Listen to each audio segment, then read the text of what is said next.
I actually know that one of them was called a gigatut minx. I don't know what it looks like, but I've heard you say that before. That's this big one. All right. Yeah. And what's the other one? A void tut minx. Because it's hollow. So the tut minx is a 32-face cube. So they're both 32-faced puzzles. But that one's called void because it's obviously Tut minx makes me think of like Egyptian cat. It does sound kind of Egyptian, but it's not at all. And minx, it's Egyptian cat. All the minx puzzles are dodecahedral. Why isn't it called the tut deck? Because that doesn't make any sense. Dodeca. Dodeca. Yeah, well, dodeca would be 12-sided technically. Oh, okay. So you need to double that. Well, 32. It's not quite double. Dang it. Not quite triple either. All right. We'll have to go with... It's a combination of like 5, and it's like a combination of pentagons and hexagons. And that combination of it makes it 32. That frightens me. All right. Gigatut minx it shall be. Okay. Forever. I feel like I need to like clarify several things, but it's fine. It's like, no, this is a new pencast. Okay. All right, 96, huh? 96. Right. Yes. Let's do it. That was the year of when things happened. 96 feels like, I don't know. Something happened Definitely in 96. things happened in 96. Yeah, probably. 95 is when Toy Story came out. I remember that. Yeah. What happened in 96? We were in 6th grade? Yeah. I don't remember a lot of 6th grade. I remember I had a bowl cut. I remember I wore a lot of denim shorts with Velcro cargo pockets. I had denim shorts, no cargo. Yeah. I think I was in roller hockey in 6th grade. Okay. One season of roller hockey. I wanted to do ice hockey, and my mom was like, hey, yeah, you're not going to be into that. Tell you what, do roller hockey, and if you like that and want to do more, then I will pay for ice hockey. That's a smart parenting It was move super there. smart, because guess what? I hated it. Of course. Yeah. You would have hated ice hockey even more. Except it would have been more expensive to find that out. You know what I got in 6th grade in 1996? Connects. A wallet chain. Remember those? Oh. Thought that was so cool. Oh, man. Yeah, I got one later. But I didn't know, like, it wasn't like, I don't know, as mainstream yet. I had like go to the hardware store and buy chain. So like my dad took me to like a small local hardware store and we picked up Trendsetter. chain. Props to my dad, because he was probably just like, what the heck? I know. I don't know if I would have done that for my son. I don't think I would. I would do that. I would do that for my kids. I'd be like, what? Like, it's not harmful or anything. You're just like, this is in style. All right, whatever. You know, hardware store. I'm like, I bought chain for my wallet. That's amazing. Yep. Good dad. All right, you ready? I am. 96. Let's do it. Let's do it. Welcome, everybody, to episode number 96 of the Goulet Pencast, where fountain pens are still a thing. Drew's so excited. We haven't seen each other in 2.5 weeks. Hey, buddy, how you doing? Hey. I tell you, it was weird. It was weird being out and seeing the last Pencast where I wasn't in it. No, you weren't. I noticed that after we did it. Yeah, it was kind of nice, though, honestly, just watching it happen. You and Adrian are great. Good chemistry. Adrian was awesome. Yeah, she was. Yeah, I'm like, cool. Maybe I'll take more time off. Let her stand in. Or maybe I'll have her stand in when you're out, too. Whatever. Oh, maybe. She's always willing. Anyway, let me finish the rest of my introduction, which I did notice you flubbed a little bit last time, which I was very glad I was trying to read the whole thing. I'm like... It's a lot. It's a lot. Anyway. Okay, whatever. Fountain pen's still a thing. Okay, I'm Brian Goulet. I'm Drew Brown. Yep. We're here from Goulet Pen to deliver this casual and informal, tangential and extraneous, superfluous and extemporaneous fountain pen show, where we talk about what's going on at the Goulet Pen Company and in our fountain pen lives. In today's show, we're back in the saddle after 3 weeks apart. We're going to be talking about the story behind the Goulet ink splatter. We have our top 3 pens that can't be fully captured in a photo. We are going to be talking about another Edison Premiere exclusive, question mark.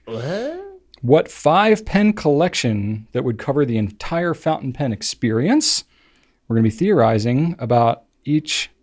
What did I write here? Theorizing about in-person pen events or pen trials.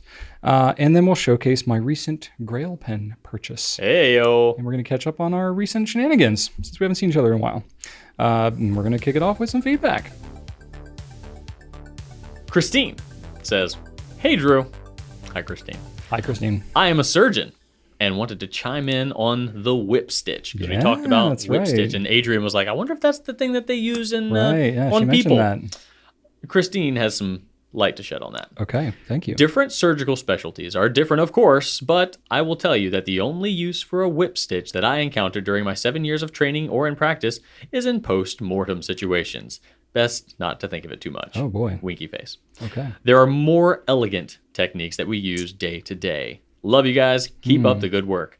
Brian, would you believe that we had not one, but two surgeons I would believe let us it. know about the whip stitch in use on humans? Well, you did comment in last week how you're like, we just don't really know what we're talking about. And then other people that actually know what they're talking about chime in. This is a very case in point example of that. I will say that while I did read the comment from Christine, the other doctor that wrote in, I believe must be an OB because their screen name was OBGYN Kenobi. That's awesome. And that was just brilliant. That's really good. Love that. That's really good. Okay, next up, we've got Tian Tuatera. And it says, Drew talking about joy is an example of why he is chaotic good. Listening to these pencasts is fun in part because of the joy that Drew and Brian and Adrian display. Thank you. That was super I think sweet. we're all a pretty joyful bunch. I think so, yeah. And I think that, working here helps with that. And I'm just going to say Marinka. It's got a one instead I'm of going an to call I. that, I'm going to say that that's an I. Sure. Marinka says, thanks, Adrian. I really enjoyed getting to know you a little bit, but also enjoyed this week's pencast. Drew, it's okay to be a chaos monster of joviality. Oh, I like that a lot. Good We had a verb- lot good of wordplay. great feedback from Adrian. Not one single negative thing. So if you did feel negatively about her, you have successfully kept it to yourself. So thank you for that. good job. But no, she will definitely be back. She's always ready and willing to jump in if needed, and really appreciate you all making her feel welcome here. It's just been such a delight reading so many positive comments week after week, and last week was no exception. So you guys are the best. Awesome. All right, I got one from Pakamanka. This was a super fun episode. Adrian was such an awesome voice. She should be narrating audiobooks. I think that's a great idea. We all miss Brian, but now we know the pencast is in good hands whenever he needs time off. I agree. Thanks for the fun, lighthearted conversation. Cheers from Italy/Portugal/Brazil. You're all over the place. Wow. OMG, I sound like Drew with all these excited exclamation marks. Ha ha ha ha ha ha ha ha ha ha. That is what I sound like. Pretty Amazing. Pretty much. I quoted this comment to Adrian yesterday because she came into my office. She was like, hey, we need a new voicemail message recorded. Because I've traditionally done those. Like, Adrian, it has been said that your voice is audiobook worthy. She's like, I don't want to do that. She like, could that's do fine. it. Okay. I know, that's what I told her, but whatever. I can do what she wants. There you go. Drew, I feel like you're a living embodiment of an exclamation point. Okay. Jeannie Huffpuff 9 Cars on 359 says, instantly tried humming while holding my nose. Brian, I missed you, but I feel like Adrian and I are very similar humans. Board games, artist, mixed media memory keeping, very easily excitable and making happy noises. That is her. Accepting all the free things. Thank you for the guest spotlight and not canceling the pencast. You're very welcome. Though I had as little to do with keeping the pencast going while I was out as anybody could. Well, we It was decided really you together. and Adrian. I guess so. Yeah. Yeah. I allowed it to happen, I guess. But whatever. I mean, it's all. Did on you guys, try to so. hum while holding your nose while you were watching? No. You didn't. No. We had a lot of people write in to say, like, well, I definitely tried it and it definitely doesn't work. I have my next party trick. So Like holding your nose, like just. you can't holding hum it if closed? you can't hum if you hold your nose. Yeah, because you have nowhere for air to go. Yeah. I think that I'm just usually really using my voice. yeah, I think that it Yeah. just surprises people because Yeah, the air has to that's not escape out of your nose. yeah, I That's guess the it's whole thing. you don't really think about like where the air is going. Humming is just such a basic thing that you never You don't really think about it. Yeah. Take it for granted. Yeah. Well, there you go. No, okay. Well, I just tried it now, and it didn't work. Other than trying to like, whatever, make a weird voice. Yeah, you did voice that. noise, whatever. Anyway, let's talk about new stuff. We have kind of a bunch of it. We do. Oh, I'm going first. I forgot how to do the pencast. Hey. I take 1 week off, and it's like starting over. Okay. We got a bunch of new things here. I'm going to try to cover as much as I can. So we have the new. Good job. Yep. Just I'm on it. on it. On my game. The Nettuno Superba celluloid fountain pen. I don't know. Nettuno Superba. That's a tongue twister there for me. Nepuba Sertuno. Yep. You got it. This is a button filler. It is. It's Have we ever sold a button filler? I hope not, don't because know I that we told have. Janaea that we never have, and she put that on Instagram. So I don't recall ever selling a button filler. I've not. used button fillers on like vintage pens before, but they're not common. yeah, it's got a little brass.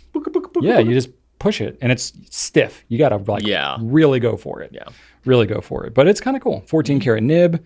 It's only 188 pieces, but it's like the real celluloid, the real deal. Legit. Beautiful green. Yeah, $7.96 for that pen. Build quality is really solid on that pen, I just got to say.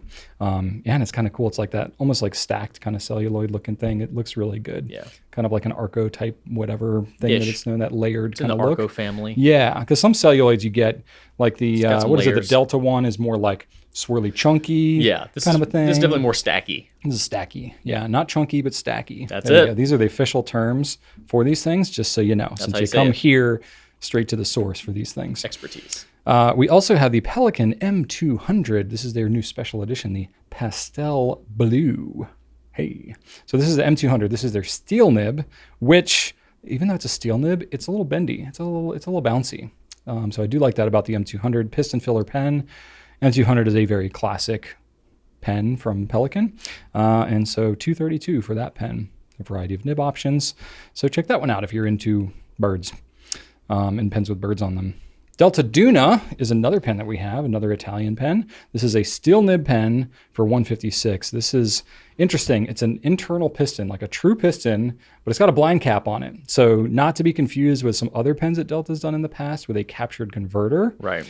It seems like that It maybe looks at like first. Like the knob looks like the back of a converter, Right, but then you operate it and you see the piston. It's a big old chunky. It's straight up in there. Yeah, it's Yeah. a real piston in there. So that is something to be cognizant of. Several different colors there: Oasis Blue, Mirage Magenta, Horizon Yellow, and Reflex Gray.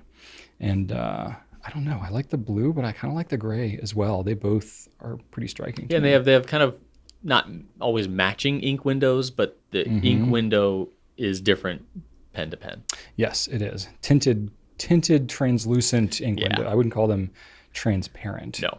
And I think I debated about this. We call them demonstrator on our site because they are sort of translucent, but it's like, I don't know if I would necessarily, they're not the most demonstratory of demonstrators, but you can see sort of what's going on. At first So, glance, you wouldn't say that they're demonstrators, but if you hold them up to light, you can be like, oh, okay, I don't know. There's no like firm line for when something's a demonstrator and when it's not. But anyway, also have the Diplomat Elox fountain pen. So if you're familiar with the Diplomat Arrow, it's that similar overall shape, that torpedo, blimpy kind of a shape. Zeppelin-esque. Zeppelin, that's what I was thinking of.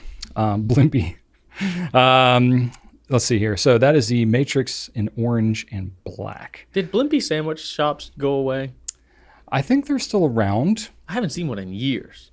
Okay. Not around here. They weren't real big around here, I don't think. No. I used to like Blimpie. And they're like Quiznos. I feel like they were kind of like Quiznos. Oh, man, yeah. Like we have like Jimmy John's and Was there a Subway. shop boom that we were unaware of that just is now falling apart? I don't know. Maybe there's just so many other options. They just don't stand out as much. And it's like, You just said Blimpie. I'm like, Blimpie. yeah, That was a thing. that's a thing in 30 Rock. I don't Blimpie? know. Blimpie. Yeah. Oh.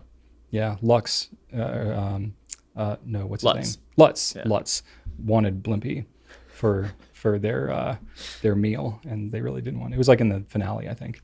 Anyway, none of this matters. Okay. And then we also, everybody's been waiting for this. We're super pumped. The Rhodia 2024 weekly planner has arrived. I'm going to buy two. That's right. If you're sick of 2023 and you just want to get out and just start thinking about next year, you can do that now with this planner. It's similar format to the Rhodia planners that have been of old. They're Rhodia, so they're really good. They're not the exact same Rhodia paper that's in regular Rhodias, because all planners pretty much have like slightly more absorbent paper because they figure you're more on the go and that kind of thing. But it's better than many other planners. So it's a really good planner. We don't carry a ton of planners, but some people like them. And you can like sort of write the dates in them and stuff like that. It's a more flexible kind of version of it. So anyway, we've got that. And we have several different colors. I think 5 different colors: black, burgundy, orange, midnight blue, and peacock. And I think it's the peacock is a North American exclusive, if I'm not mistaken. In North American? I think I so. know it's some form of exclusive. It's not our Rachel- exclusive, It's but not? it's North American exclusive, Okay. I believe. Okay. So I heard Rachel say we have an exclusive. I think wasn't North sure. America. We as a continent. We as a North America. I North see. America, yeah. Gotcha. So anyway, we got that. $28 for that planner. Whew. And Drew, you got some stuff too. I do. Several things. Well, keeping on the notebook kick, we've got a couple new Lloydstrom Some Lines a Day colors. Nice. So joining the colors that are already there, we are adding in lilac and port red. So those are the same Some Lines a Day notebooks that you have grown to love and purchase and start writing in and then stop writing in, like me. I've done Those are still $30.95. I keep saying I'm going to try again next year, but I need to just get in the habit. So I did pretty well for like 2 years. Wow. A little bit off and on. I was not like religious about That's keeping cool. up 2 with years it. is pretty good. Yeah, but then like I sort of took a long break and then I came back to it. Now I'm at the point where I'm like, should I pick up, if I say I wanted to pick up on it again, would I pick up the same one and just have like a 5-year gap now? Or what? Because I think I started in like maybe 2016. It's just been pick a up- minute. I would pick up the same one. Yeah? You know what I need to do? And just be like, sorry, things got a little busy there for 5 years. You know what? Sorry, hopefully it's not TMI, but I should just keep it in the bathroom. Like that's what I should do. Yeah? Yeah, I should keep a fountain pen and a notebook in the bathroom. That's okay. I feel like I would get more done. I mean, it's a consistent place you're always at. I know, right? You have captive attention there, I don't think that's guess. crazy. It keeps me off my phone. I don't know. We'll see. If people know that you keep it there, they'd probably be less inclined to want to pick it up There and you read go. it too. Absolutely. So it's a security measure as Boom. well. Done. All right. So jumping a little bit ahead in price from $30.95. Just a tad. We're going to go up a tad to $4,760 and talk about the Visconti Alexander the Great fountain pen. This is one of Visconti's like special editions. Yeah. It is celebrating the 2300th anniversary of Alexander the Great's demise.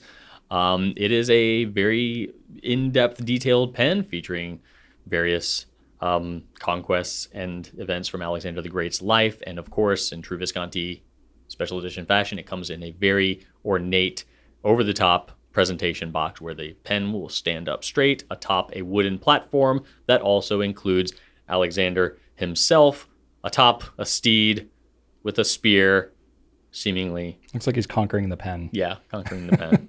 So that's there. If you want to at least take a look, it's something to behold, if nothing else. Also available, getting some new colors of the Firehead Guilloche ST DuPont Line D fountain pen. So these are the textured pens that are covered in urushi. So they're textured, but they're textured under smoothness. Yeah. If that makes sense. Those are. You'll see the You'll cool see it. guilloche, but not Yes. feel it. That's right. Because some people don't like that. No. I don't mind it. I like it depends. I don't like sharp Is that right? edges. Yeah. How long did it take me to say it depends? I'm not as much of a fan of like really sharp edges on engravings on pens, but I don't mind texture, especially if it's like this where it's like kind of It's got to be the right. geometric. It's got to be the right texture. yeah. Yeah. If And it's also if like- it's chunky texture and nothing can get like stuck up in it, then that's fine. yeah. I don't yeah. like there have been some platinums. You remember that platinum that had like the really thin lines in it that was like kind of Yes. scrapey? They were pretty Like sharp, yeah. that's disgusting. That's absolutely disgusting. disgusting. Wow. It is. We Okay. got a return on one of those pens one time and there was stuff in it. Okay. Well, No. not that No. maybe. No. So I have no patience. As someone who works at a place where certain pens can come back to you, anything with tiny little crevices and notches. Well, it's not like an exfoliator. You shouldn't be It like kind of was, Brian. I wasn't gonna go there, but since it kind of was. we get some returns that are just kind of no, like okay. That's too. Now the guilloche though, that's nice and chunky, so I'd be fine with that.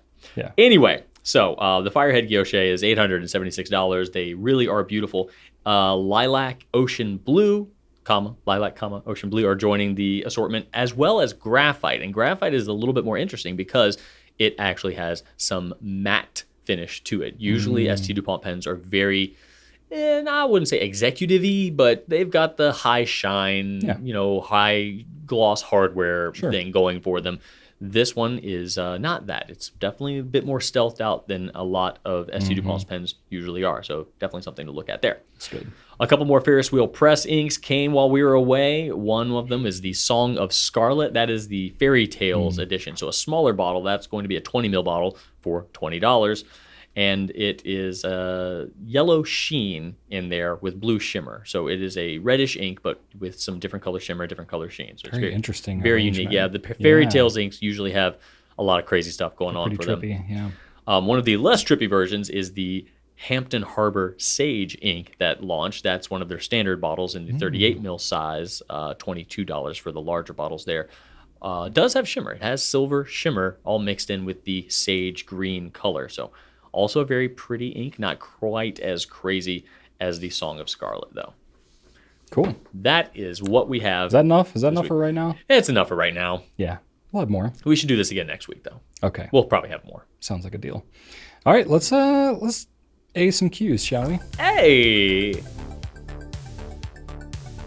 All right. The first question is part one of a twofer, Brian. Ooh, okay. Because Debunny Da Bunny. had two questions for us. So fun these handle. questions came from our YouTube community post. Oh. So all of these are from you, and that's exciting. Yes. So Debunny says, I've got two questions. Brian's going to tackle question one here. First of all, what's the story behind the Goulet ink splatter? The splatter. The splatter. There were Yes. some rumblings after Debunny mentioned it. Someone was like, "Oh yeah, I'd like to know that too. I've always wondered." Okay. And then someone else was like, "Well, I thought it was supposed to be like, a design. Like I kind of is it supposed to be like a human head? I think it's supposed to represent something." And there are some rumors, Brian. Oh, see, I kind of want to not answer it now and just let the rumors. What does it mean? What is fly. the deep meaning behind this very intentional shape? It's like a Rorschach, isn't it?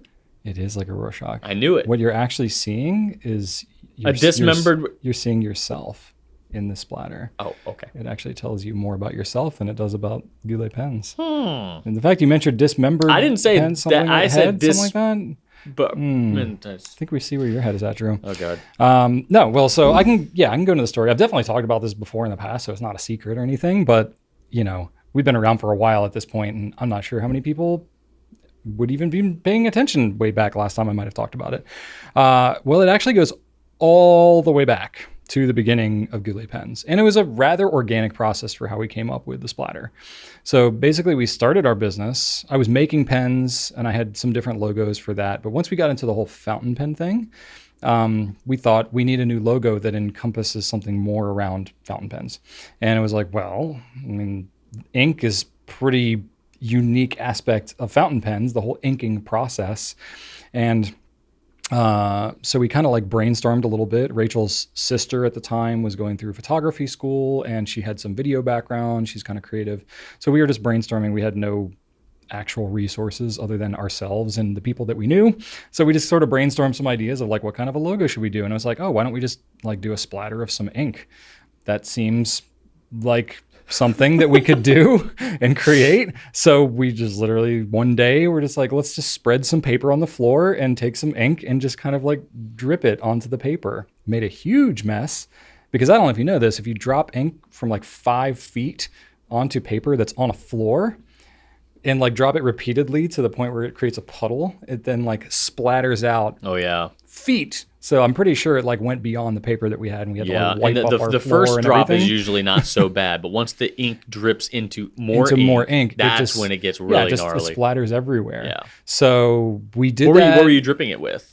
So we had some like plastic like squeezy bottles, just that we had Like pen flush all bottles? kinds of it was smaller than that. They were Okay. like little 2-ounce bottles.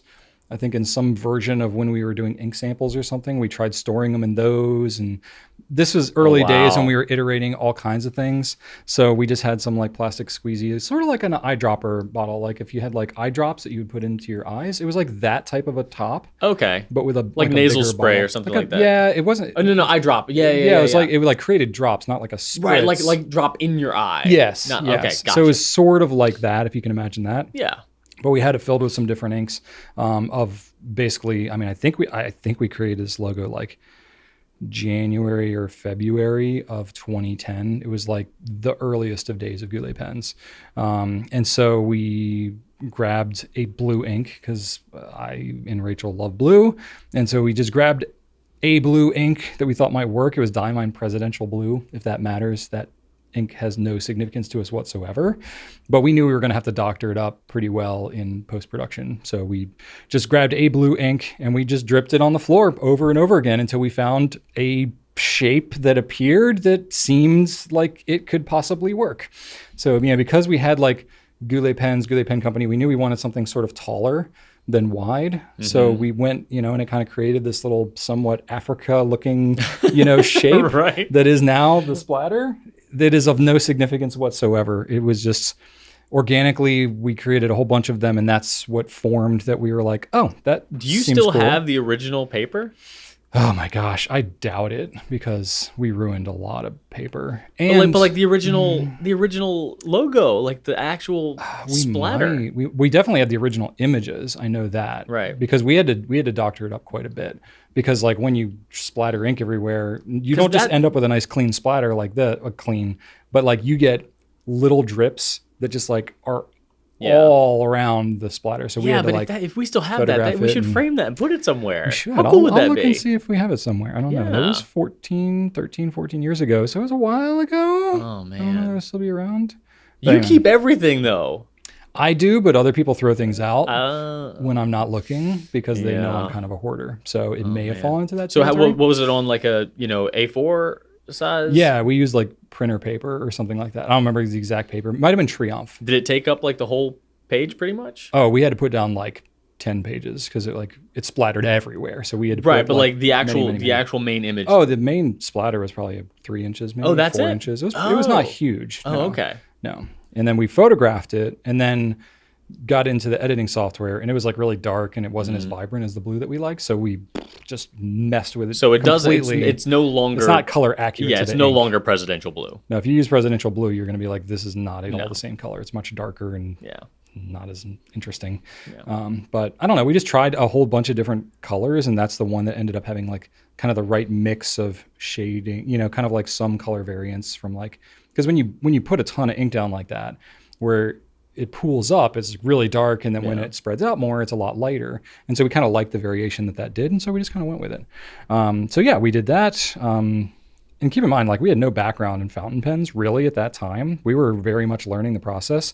So the ink was really what stood out to us as what's unique to using fountain pens. And the kind of organic and messy nature of a splatter of ink to us felt like, well, this is very disarming as a newer person into the hobby. Like rather than to us, like it felt like at that time, much of the, panache around using a fountain pen was very like formal, and, people would like sign contracts with them and give them as gifts for graduations and retirements and these types of things.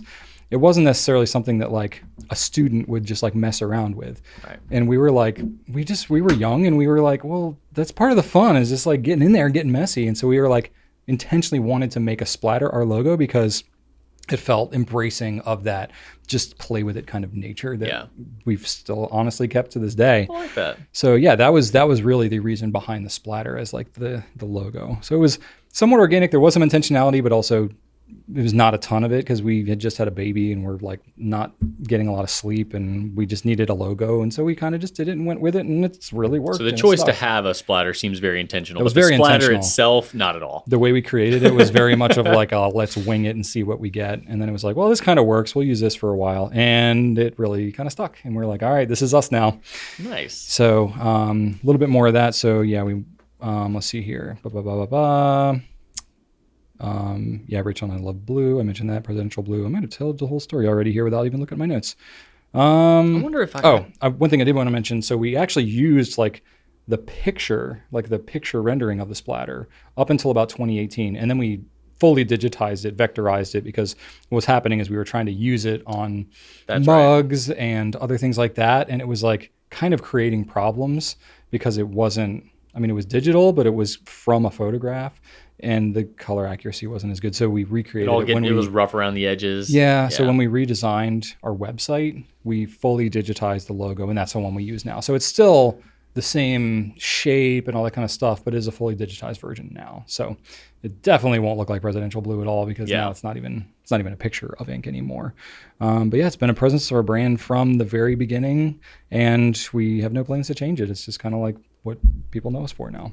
All right. And that's the whole story. There's a splatter. And also it tells you who you are if you look at it and see. Yeah, I'm just looking at it here and wondering if I could like make a face in there or something. I don't know. To me, it just looks like possibility. Oh, look at that. Optimism and possibility. All right. At this point, it's just too familiar with me to see anything I know. else. I just associate it with our company at this point. Okay. I got a question from you, Drew. Part 2 of Debunny. What are the top 3 pens that can't be fully captured in a photo, whether for colors, hand feel, writing experience, etc.?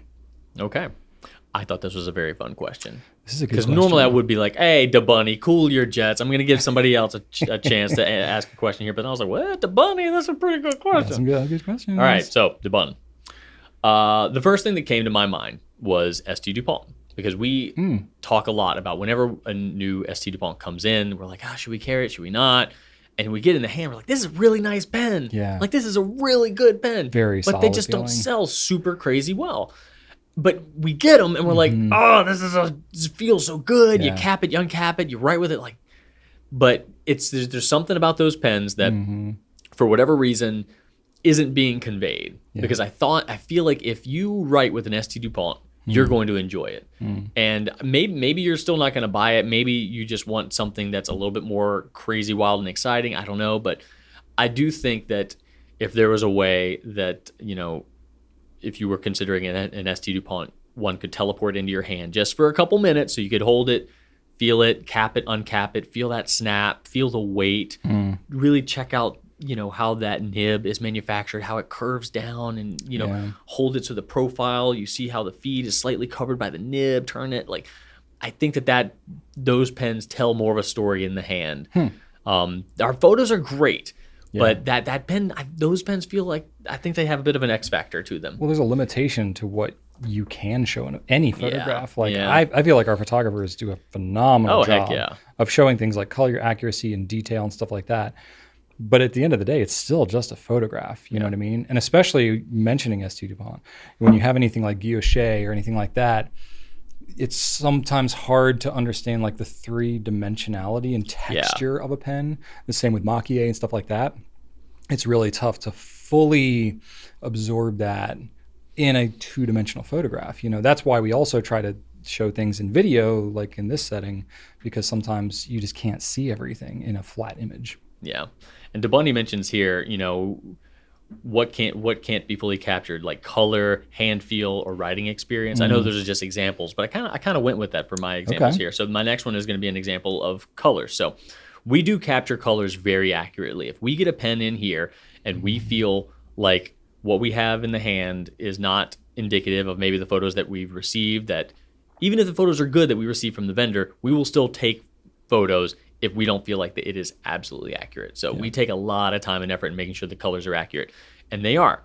However, with Namiki or Tachia pens that have a lot of actual Mach-E artistry on them, we can convey the colors, we can convey the print, but we can't convey is, the texture of those colors and of those prints. When you hold a Mach-E pen, you actually feel the raised texture of the art itself. I know you're not supposed to go around touching paintings, but if you see a picture of a painting, you're like, oh, okay, cool, Mona Lisa. But when you actually are in front of, I've obviously never seen the Mona Lisa, but if you are actually in front of a painting that was done by hands, that's when you can kind of angle and see the light reflecting on the raised texture of those paintings. Or if you do have the opportunity to touch a painting and not, upset anybody, it connects you in a way to that artist when you realize that this is not just a print. These raised layers were done by someone's brush. You're still looking at the same image, But yeah, there's more depth to it. There's more, and that tells you more, especially when you're talking about art. You can, and then the more you understand it too, you can see how they formed those brush strokes and things like that. Yeah. Yeah, I feel And you, that is really cool with both Maki and Chinken. Yeah. I'll say Chinken too so Maki is, painting with urushi essentially. Chinken is engraving into urushi, and exposing a different colored layer, usually a black layer with an underlayer of gold. But with those, you can see every little etch, and that does convey through photos really well. But holding it it's a different experience. It really does. You feel like you've just established a direct connection with the person who created this piece. I'd say it's true pretty much with any like texture. I mean, the more extreme the texture is, the easier it is to see it visually. Yeah. And there, some of that, but in person, it's you just grasp it that much more. And for me here, it's when you buy a Maki pen or something that has any sort of handwork in addition to just the outer layer of urushi, you are buying the effort of an artisan from Japan. And that is, just understanding that is a big win for you and, a connection to your personal writing instrument. But when you hold it, that connection is just strengthened in a way that photos can't convey. That definitely comes to mind as well. For my last one, I'm going to say, if I were to pick a writing experience that's kind of hard to explain, there are pens like the FA nib on some of the Pilot pens, like the Pilot Falcon, like some of the other more bouncy, flexible nibs out there. But the Pilot E95S has a nib that isn't that, but it's also not just a standard gold nib either. It's in this interesting middle zone that provides more bounce than you might expect from a gold nib, but you're not really going to be as concerned or worried about it being too bouncy, because it does provide you with enough resistance to say like, hey, I'm not supposed to do that. So it just kind of it partners with you in that writing experience and kind of lets you know, all right, we can go a little bit further here, but like, no. It feels like, it's just indescribable. Like the writing experience of the E95S, I feel like is a very unique writing experience, kind of in a league of its own, where anything more stiff is pretty well understood and common, and anything more flexible is understood and a little bit more common. I think that this middle zone is the writing experience that I think is hard to convey unless you've ever written with one. Yeah, so I feel like that is the inexplicable writing experience category is the E95S. Yeah, especially like in a photo. I mean, you can't really convey any writing feel in a photo, but a pen like that has bounce to it or has any degree of flexibility. I mean, if you look at a pen like just throwing it out like a Noodler's Ahab, like the slit goes way up. Yeah. You can tell that it's not a normal nib. Yeah. And like, okay, it's designed, it's going to feel different somehow, even if you've never used it. But the E95S and others, even like the Pilot Falcon, kind of falls in the same territory for me. You can't really tell just by looking at it that it would have any line variation to it. Yeah. So yeah, that is obviously impossible to convey in a photograph. Yeah, I think kind of like I already mentioned, the hardest thing to convey is texture. Also just weight and balance of a pen. Like one thing going back to your S2 DuPont, like it's a very stout pen. And like you can look at tech specs and see like how many grams it weighs and stuff like that. And you can say, okay, this pen weighs more than that one. But what does that actually mean? Like how much? And especially like if a pen's longer and skinnier, but also heavy, the balance of that may be different than like a shorter, stouter pen. So a lot of times that is really difficult, the weight and balance of a pen to convey, whether photograph or any other method, to be honest with you. So that's something that's tough. I think feel of a texture, like I think about the Visconti, like their lava resin on the Homo sapiens. That one popped into my brain. Yeah, it's like you can look at it, you can tell it's sort of like a matte finish, or even like ebonite or celluloid or something that's like a different texture, but it's not an obvious texture like an engraving or a Maki type thing. It's just, it feels different in your hand somehow. We have so many like nerves in our fingertips. It's hard and soft at the same time. Yeah, it is interesting. Or I'm thinking about like the grip on the stainless steel Lamy Studio. It's kind of like a rubberized grip, but it's like a very thin rubber coating over top of metal. So it's not a squishy rubber like you would have on like a Dr. Grip, like that really squishy silicone type feel. But it's like a very hard feeling, but it feels like rubbery. It's just there's certain pens like that, like the matte Curados. I know y'all talked about that last week. That's kind of a similar thing where it's still hard, but it's also rubbery. And it's very just like similar feeling. Things like that, like you can sort of maybe pick that up, but it's hard to pick up those types of textures versus just a regular matte finish on like a metal pen, like an All-Star or a Diplomat Aero or something. So those are tough to get. I think some of the visual stuff, like any pen with like an abalone shell, where there's like an iridescence in like a 3-dimension, like a depth to it, or even a pen that has like glitter, like I think like a lot of the Benu pens. You can tell that there's like a lot going on in there, but it's the 3-dimensionality and like the depth, especially if you have a translucent resin with stuff in it, like the Benu pens do. You can just like in video, you can tell a little better than just a photograph, but it's that like movement of the material. I don't know how to describe it better than that, but it's like there is a movement to the material. Yeah, it's the way as you're turning it and looking around. It's the way the light kind of reflects on it, and that changes in the 3 dimensions. Definitely, that gets a little bit lost in a photograph. And then I said obviously anything writing related.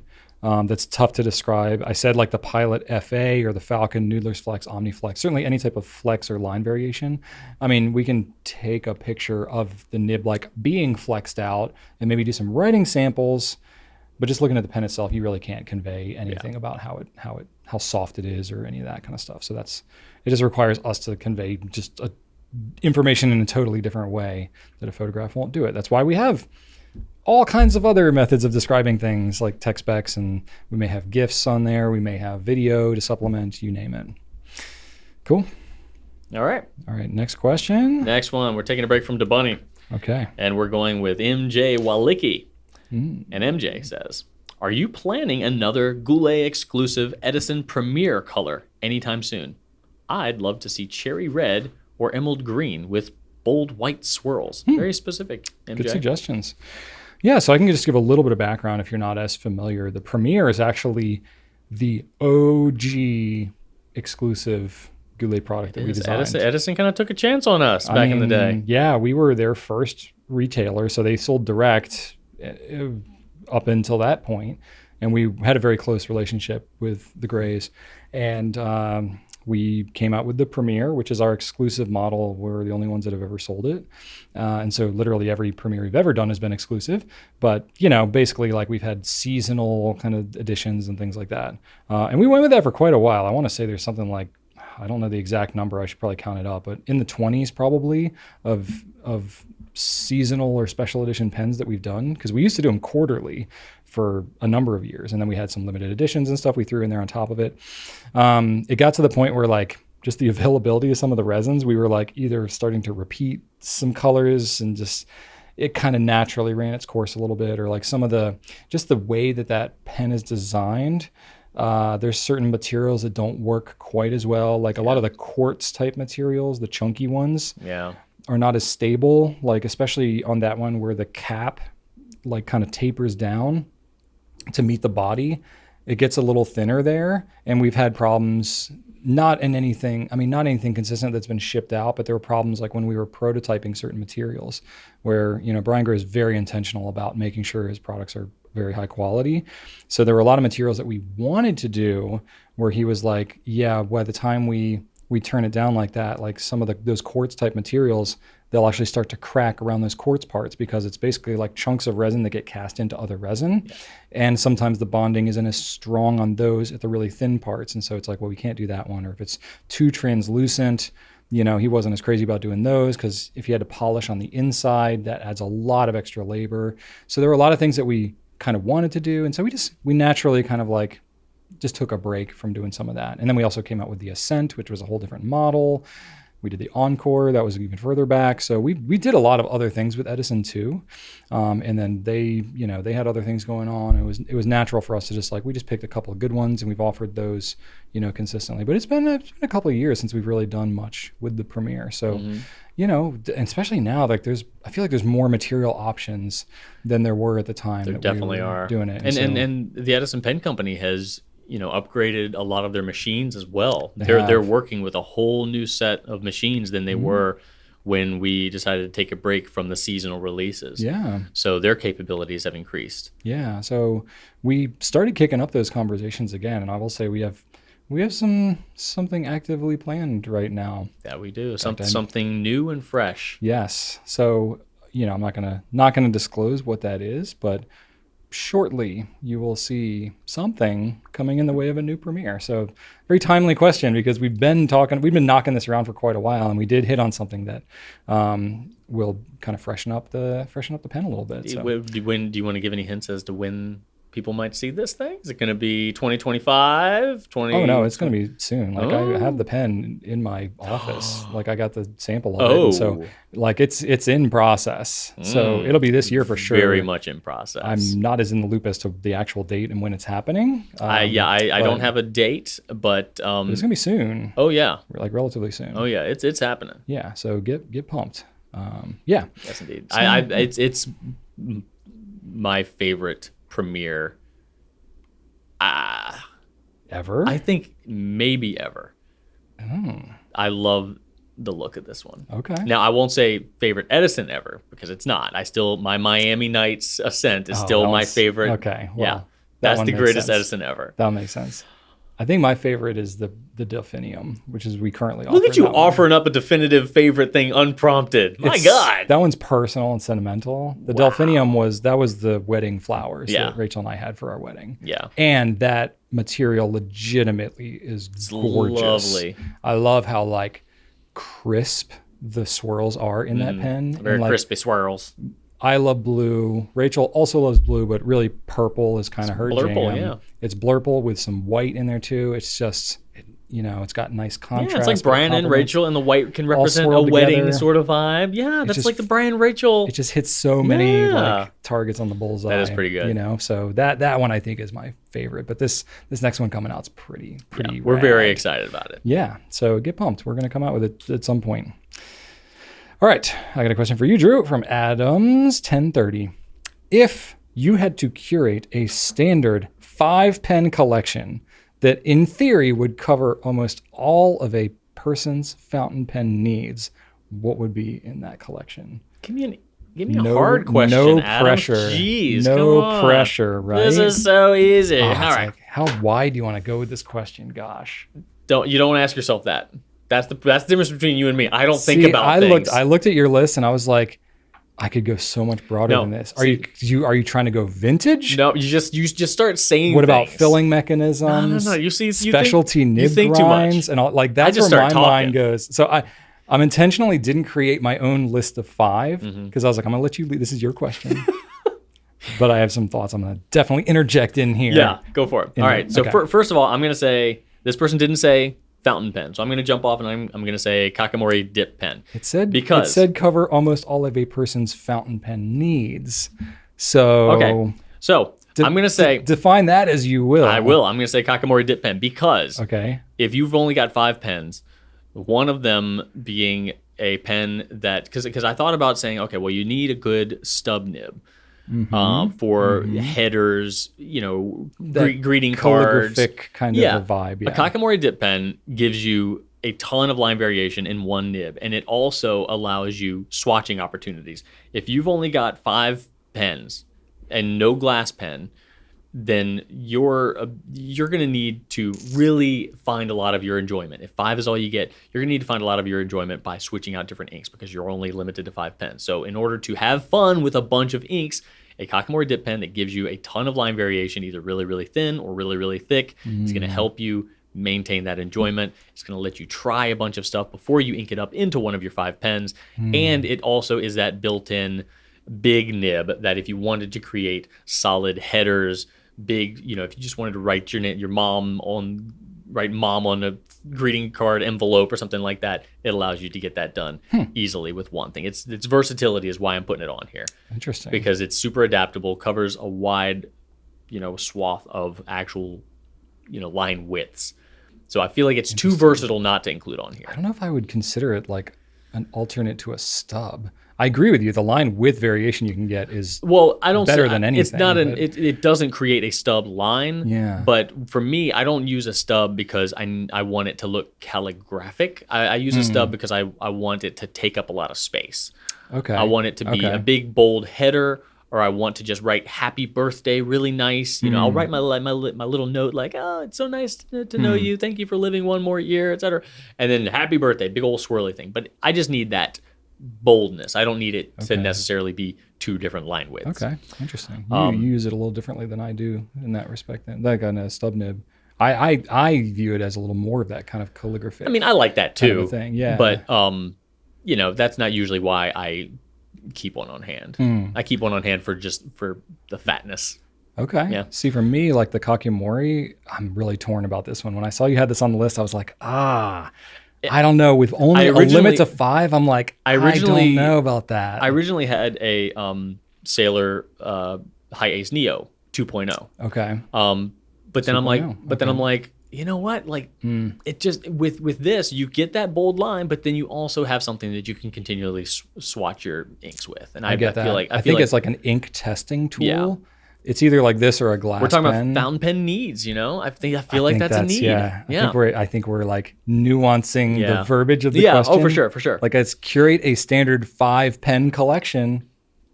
Yeah. Any pen. Yeah.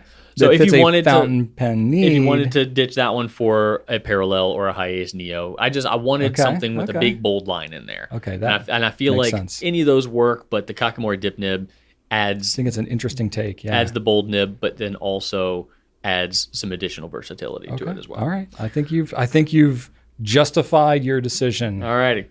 Next up, pen number 2 is going to be the Pilot E95S. Sorry. Oh my gosh! What a shock! I know. So this is my pocket pen option.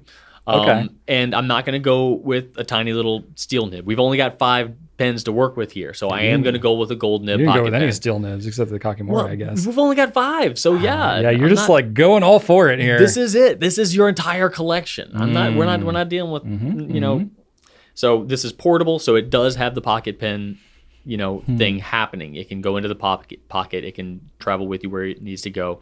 But it also is a tremendously enjoyable writer. It is one of the most pleasurable writing experiences you can get. And it's versatile, especially if you go with an extra fine. So that's what I'm recommending. I'm biased. That's what mine is. I love it to death.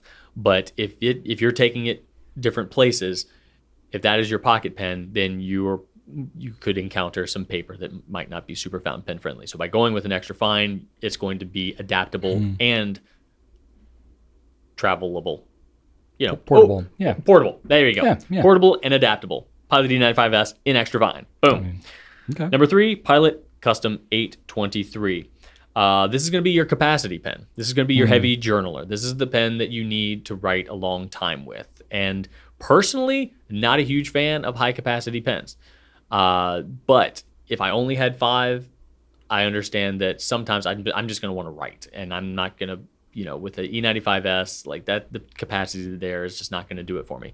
So I'm going to go with a medium nib. It might be a little big for journaling. I think it's fine, but it's probably fine. It's gonna look really good. You are gonna get to show off a little bit of your features. If you have really small hands, and you're trying to post it, then it might feel a bit big. It might feel a bit big, but the alternative there is... But you could not post it. Here that saves a lot of the weight. Here's my thing. If I wanted to add a capacity pen, my options were 580, VAC 700, or 823.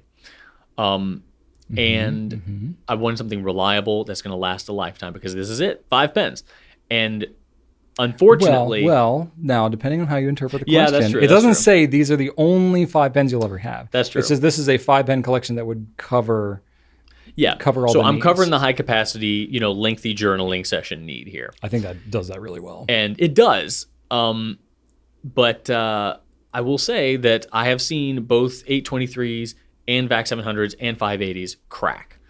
And I don't know why these high capacity pens tend to do that, but a lot of it I think has to do with how people disassemble them, and how they should or versus shouldn't. So either way, they're all prone to over tightening. Yeah. That can cause some of that cracking. Yeah. So it's not like they just crack sitting there. Usually, no. But so that's a consideration. But I did feel like, and it doesn't happen all the time. I don't want you to be like actively worried, like, oh, this pen's going to crack all the time. But it's ultimately, honestly so few, but it can happen. I went with the 823 because, I feel like it will outlast the 580 and the VAC 700. So going with that, picked a medium nib, and it is medium so that you can show off some of your ink, high capacity for long writing sessions. So great nib. There's that. For number 4, I'm going to go with a Sailor Pro Gear in medium fine. So this one is probably my all-purpose pen, or one of them. The reason why I'm putting this on here is because up until now, you've been pretty limited with colors. The 823, you're not going to get that in black. You're going to get it in amber, because anything less is... You can get smoke. Yeah. Nope, not going to do that. You get it. Oh, you're not saying that I'm it's curating not an this. option. I'm curating this, Brian. You're It's going to be choosing amber. the color for them. You are limited, though. You are very limited in that. You're limited in... There's 2 colors to choose from. Kakamori has no color. Nope. And then Pilot E95S, that's another one. 2 colors. It's like the 823 where, there's 2 colors, but really it's just one, I mean, yeah. So that ivory and burgundy is... For your color... Amazing. if I'm curating this for you, I'm gonna say, like, all right, let's talk about this. Let's sit down together and let's look at all of the amazing colors of the Pro Gear line. And you know what? If the color is not right for you, we can go to a Pro Gear Slim. Sometimes they got different color offerings there. But this is gonna be your fun pen. This is gonna be the pen that speaks to you. The pen that when you hold it, you're like, this is my color. This is my Christmas pudding, or this is my nuts. Like that's something that just gets you all excited. And then you know what? I by the way, I got a comment on the YouTubes about the last pen. If you could only buy one more pen, what would you buy? Yeah. And I forgot about the nuts, the Manyo nuts pen with the little acorn on it. Yeah. Like, I feel like that needs to be my answer because I really want that nuts pen. Okay. Anyway, this would be your fun-looking pen. And as a medium fine sailor, it's going to be resilient. It's going to be reliable as far as a writing experience goes as well. Also, the writing experience with that nib is going to be different than the Pilot's. Yep. It's stiffer, it's a little toothier. Mm-hmm. So in terms of like rounding out a collection, you get a different writing experience with that. And it's quite adaptable. I thought about doing a zoom just for fun, but I'm like, no, that's... Well, you kind of got that with the Kakamori. Yeah. You got your weird nib You get your thing. weird nib already. Exactly. Yeah, you knock out kind of a lot with just that choice. That's Yeah. interesting. Yeah. And then, and we're going to round things out with, hey, surprise, surprise. Number 5 is going to be the Lamy 2000 in black. So this one is going to be your durability pen. So, we've got the E95S acting as a pocket pen. But this isn't a go hiking, put together carport fountain pen. I mean, it could be. Anything could be a cardboard pen. That's right. It's portable, but not like, don't beat it up. The 2000, it could stand to get dropped. More of a workhorse, dropped a couple, dozen times and be fine. So that's going to be your workhorse that pen. Lamy 2000 is one pen that I'm like, I don't really try that hard to put it in a pen case. Nah. I will throw it in my backpack or in my pocket. Yeah. Just open and it's no worse for the wear. So I feel like I've got to have an entry here that covers the durability aspect. If you do need to just kind of like put something in your fanny pack to go, adventuring. So the Lamy 2000 is going to do that. I'm going to say extra fine on this one because they can put down some ink. And again, like the E95S being a portable pen, this being your beat 'em up pen is probably going to travel more often. And I think an extra fine helps kind of regulate that flow a little bit. And I have an extra fine 2000 and it's plenty wet. It is not stingy. So I think that would be just fine for, a wide variety of paper and extra use fine or applications. fine, they're pretty close to each other, to be honest with you.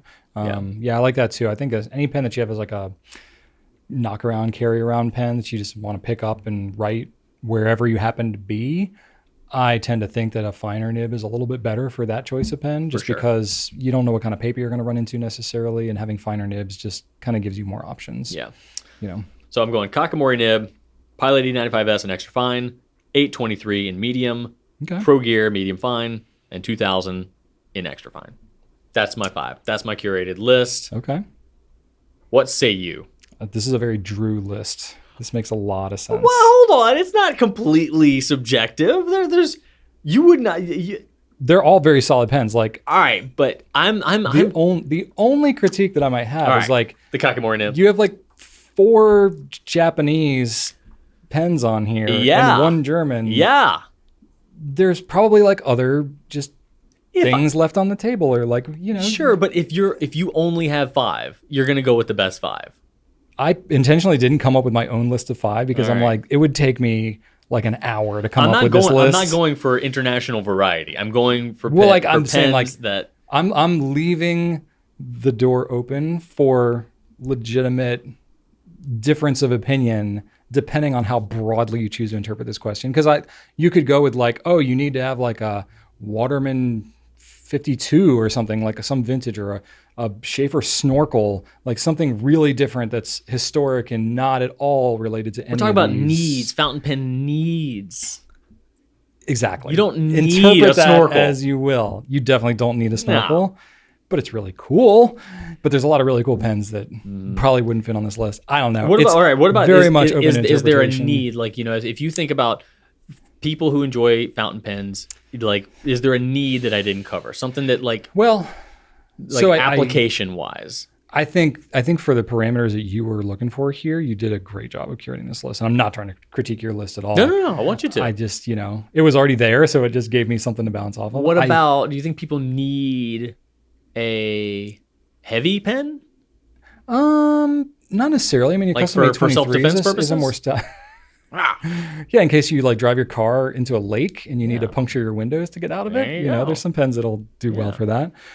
No, my only thought, like when I first got into fountain pens, I personally really liked a wide variety of nib options, and I benefited from that. So that's my only thing is like, I really loved a stub when I first got into it. So for me, the Kakimori is a cool pen and it covers a lot of things, but it's not, to me, it's not a replacement for a stub. So I would have a hard time not putting a stub on this list. I'm also in my honeymoon phase with the Kakimori. I've had mine for a while. Sure, But sure. it's new. It's exciting. I get so that. I will admit I'm there right now. That one I'm up in the air on. You can make a case for it. You could also say it's not really a fountain I pen. could very so- much make a case for replacing the Kakimori with a Lamy pen because that gives you replaceable that, nib like a options, Lamy- including a stub. Yeah, exactly. That's why I was thinking like, okay, maybe a Lamy with a stub. One of my favorite stubs is the 1.5 Lamy nib.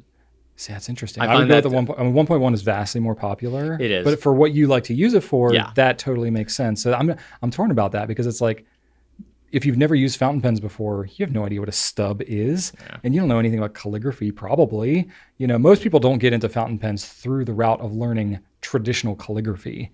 Like it's usually kind of the other way around, or maybe I don't know. I mean, I've been writing But- fountain pens for over 10 years, and I've never like accidentally learned any calligraphy. Right? It hasn't come my way. Yeah, like, they're kind of two separate worlds. like you almost. really need to seek it out. Yeah, you do. Yeah. You do. And some people probably do, but I don't know that people like get into fountain pens from calligraphy. I don't know. I actually don't know. A whether decade it's more plus, and I have common. never once just Googled how should I be writing this particular letter. Not once. Oh, interesting. Okay. No, I have. I haven't- still I haven't just followed up on it, but I I've just done still it, you do know. a total print G's because I'm like, how do I do a cursive G? I don't know. 10 years. Don't know. Don't care. Yeah. It's a regular G. All right. Fair enough. Yeah. More power to you. I could maybe make a case for like a Twisby Eco or a 580 with a stub because I feel like that covers a few different areas. And I like the idea too. Like I like all your choices, but they're also like they're all gold nibs. They're all a little pricier. I could say like having an Eco with a stub or something like that it's a fairly replaceable pen if you need to. You know, it's like more of a knockaround pen. It's not as intimidating. for sure. So, you know, maybe something like that. E95S is solid. Maybe a Pilot Falcon 2 also could kind of get in that same That's a thing. It's really fun It's pen. not as much a pocket pen, but it's also it's an iconic kind of a fun pen. Those two are kind of But you could still use swap. the 2000 for your travel pen, and Sure, the Falcon sure. could be your fun pen. Because Yeah. I will say that I don't have like the Kakimori is like the fun, just write some crazy Sure, stuff pen. sure. But if you want to get rid of that one and then bring in something else for the fun pen, I could definitely see a Falcon because that is a fun pen. that to kind of use. fit. Yeah. So it could maybe you could fit have in a there. party with that pen. And then the only other one I thought maybe was like the Homo sapiens Bronze Age, because like you're mixing out of the Japanese and German, you know. But what need does that provide? I don't know. It's romantic. The material is totally different. the power filler. I mean, you sort of have that with the A23, and the A23 mechanism I like better than the one on the Homo sapiens. The thing, yeah, with the But if it was a Homo get- sapiens with a demo body, I would say like that could go in where the 823 is. It could be. It but could the be. reliability on the 823 kills the Homo sapiens. For sure. And It's Italian. It's going to be, it's Yeah. more romantic and, design oriented. if you're looking for QC, like the 5 pens that cover the world of fountain pens, that one has to be in there. That's kind of what I was Yeah. interpreting the question as, is like not trying to get like the best 5 pens that'll like last you forever. It was more of like the full gamut of what'll cover you in terms of filling mechanism, nib size, material, feel, balance, that kind of stuff. So and again, I didn't curate my own full list, but that's only where I would like maybe make room to interpret some of these other pens in there, just to if you were doing like a United Nations just to broaden of the pens, experience, just because that's where my experience always goes to. Like if I have a pen and it's new, I'm like, well, I know I really like a medium nib or whatever in Pilot, but it's like, wow, but they got this weird nib that I've never used before. Let me get that one. Even if I don't like it as much and I'm not going to use it as much, I just want that rounded out. Yeah. Even still to this day, I do that. So that's more my vibe. But anyway, it's a very solid list though. So I'm curious what y'all think too. I mean, any comments after everything we've been talking about here of ones you think are like, oh, this pen has to be in there. Yeah.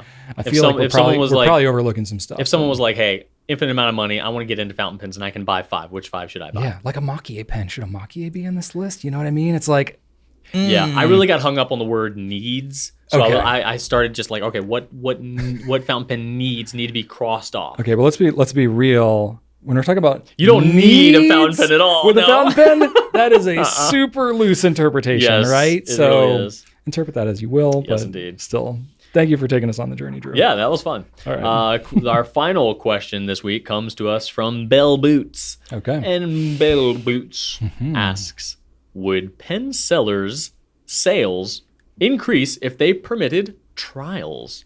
For online sellers, could they lean on manufacturers to host testing sites? Could they work together to create at least regionally located testing centers? Could they publish far in advance what pens they would bring to shows for testing? People new to the consumer market need to try pens more than they currently can. It's a lot of questions in one. Would pen testing Could they- options be a good idea? Could they increase sales from like a top line revenue? Probably. I would imagine it that wouldn't hurt. more people knowing and getting to try pens, they would probably fall in love with more pens and get to use them more. I agree. Would it be enough to offset the overhead for hosting said events? That is where I have my doubts. You know what? That would be a good question for Pilot because that's kind of what they do at pen shows. Well, I was thinking about pen shows because that's kind of what they are to a degree. So I think That's all Pilot does because Pilot Bell doesn't Boots- actually sell anything at pen shows. Well, they most- just let people try. so. Most of them don't. Like most of the distributors are not necessarily selling products themselves. They're usually just demonstrating products and showing new stuff they have and letting people try stuff. And then other retailers who might attend the pen shows will be selling the products. So you'll go there at, say, Kohl's of London, and you'll try an S2 DuPont and a Visconti or whatever. They're not actually selling those pens, but they'll be like, you can go pick it up over there, over there, over there. Pilot has a ton that are inked up though, like an yeah. alarmingly like Pilot does that. comparably like I feel like Sailor's done a good job of that too, like going to shows specifically just to have, I mean, they've done like nib grinding and stuff like that. You know, there are a number of different manufacturers that go to pen shows specifically kind of to do this. But the thing that I'll say is missing from that experience is knowing what they're going to have there. Yeah. Or even knowing who's going to be there. or if they're gonna have things inked up. Yeah. And this is the challenge with this whole question is like, it's great in theory, but how does that actually like happen? Like there's no one governing body. Even pen shows, they're all completely just individually organized. There's no like central anything that even makes pen shows happen. More often than not, it's a different person organizing every show. There are a couple people that do 2 shows, but that's super rare. Yeah. Even. So it's like literally every show is organized completely differently. They're highly regional. I mean, especially in the US, but I know there's other global ones too. Then it's just like the cost goes up even higher of traveling internationally as a seller. And just the laws around selling in other countries too gets more complicated, but you know, physically selling in other countries. Also, you can sell online and there's logistics around that, but like traveling and going and selling in a different place, even that gets complicated. So there's a lot of logistics around that are way more complicated than it seems like they should be. And that's where I think a lot of it breaks down. So I will say, like, some of this is already happening with pen shows, but the difficulty around that is the kind of marketing of it, the communication of who's going to be at the show, what products they're going to have, how in the world, who would communicate that? Where would you go as a casual pen user, especially newer to the market, to even learn this information, to even know what it is you need to learn, to know to go to one of these pen shows, to know what's going to be there? It's asking a lot to communicate, and that's tough. And I love pen shows. I do. I think they are phenomenal. I love to attend. But with that loving opinion, I will say the websites for these pen shows, they leave a little to be desired. Yeah. Not usually. Because they're like put together by basically enthusiasts. Yeah. You know, like they're not like money-making ventures. Like, they're lucky to break even from hosting a pen show. Yeah. It's really done out of love and passion for whoever's organizing it. Keeping a running list of it's hard enough just to kind of keep a list of who's going to be there. Like, they all do that pretty well. But keeping a list that's accurate as to what pens are going to be available to use, like, that is some nitty really and some gritty. Well, especially like if you're at a pen show, if you're a retailer, you're selling products. So you have to have stuff in stock, and then if it's popular and people like it, they buy it, and then you don't have it anymore. So you either have to like set a separate SKU of that product aside purely for testing purposes. And then, you know, if you're also trying to sell at the same time, that gets more complicated. Which you're not going to be able to sell later because a bunch of people are going to be using it. Tried it. So you're spending it's more like an open box item at that hundreds point. and hundreds of dollars to write all of these things off, Yeah. hoping that you'll make that money back. And the challenging part is the SKU count gets so stacked. Like, we can say this because we have our own, you know, online store. The number of different pen brands, and then you get into the models, the nib type, because nibs are different on many different pen models. Some of them share nib type, so you could use a custom 823 and it's got the same nib size as a custom 743, you know, so it's like, okay, you could use one or the other of those and then maybe understand what that nib is and buy it at the other. But on many pens, it's like specific to that model, and then you get nib size variants within that model. So the number of pens, like if say we went to an event and we wanted you to try one of every nib, you're talking like 150 different SKUs, like 150 different products that we would have to have there. That's not even talking colors of pens. You're just talking different nib, you know, types and sizes. That gets real complicated real fast. And then to have all those out and have it make any sense and kind of walk you through it. Like, there's a reason why it's kind of overwhelming and kind of tough to convey to somebody newer to the market. And this is what we've been trying to figure out for 14 years is like, how do we convey all this in a way that's helpful to somebody new? There is no easy answer to any of that. And if they are truly new, they could potentially get their hands on something like, I know one thing that Pilot does is they always have their 912s on display in every nib size, because they've got like 15 different nib sizes on the 912. So they have a tray with all the 912s. It just takes one person to come up there and totally bork the FA nib. Mash the thing down. And then anybody that writes with that FA nib, if Pilot doesn't catch that, is going to be completely turned off of that pen. And it's like, well, that's not what I want. So then at that point, that demo has the opposite effect. Then you really need like somebody knowledgeable there curating the experience, constantly, inspecting the pens after people have used it. Every single time. The logistics of that get if someone just writes with it at a weird angle and moves it out of alignment and it's scratchy for the rest of the day, then again, you're turning somebody off of that pen rather than onto the pen. We've had that happen at pen, you know, we've experienced that at pen shows with ink testing tables and stuff like that. Good in theory, but when people go dipping things in and out and all over the place, everything just looks kind of a muddy brown. Yeah. You know, and people are like, "Oh, I really liked this color. How it was kind of a brownish muddy blue." And you're like, "Well, that's a red ink." So I don't know what you Well, I thought think buttered popcorn was supposed to be yellow. This is just black. This is like, black. Yeah, well, it used to be yellow, but then some schmuck came over and that's so there's a lot of like curation. This is where it's like, we don't have a brick and mortar store, but this is like the world they live in, and this is what they do every day, and that's kind of what you need, honestly. So like, it's more just like, you should, if you want this, you kind of should just look up a brick and mortar store in your local area, and don't just showroom it and buy it from us or buy it from Amazon or whoever. Like, if you go to a store and somebody's giving you the time and attention, like buy it from them. That's the right thing to do because they're spending that time. It's a lot of work to do that. That's why we haven't set up a brick and mortar store. We've legitimately talked about like hosting a pen event or even just going to a pen show and having some limited stock or something like that. But it gets so overwhelming. Yeah, so we start fast. off, we're talking about like, oh yeah, that sounds like a great idea. Like, and then we're like, well, who has the time to plan it? And everybody's like, oh no, It's anybody? tough. Okay, It's well, tough. It's tough. Yeah, but Maybe I one get day. it. I get the desire. I get the need for it. We'd but it's love to be tough. able to provide people with that. We would love to. Part of the reason it's not there is because, as part of it is like, especially in the US, it's such a huge country.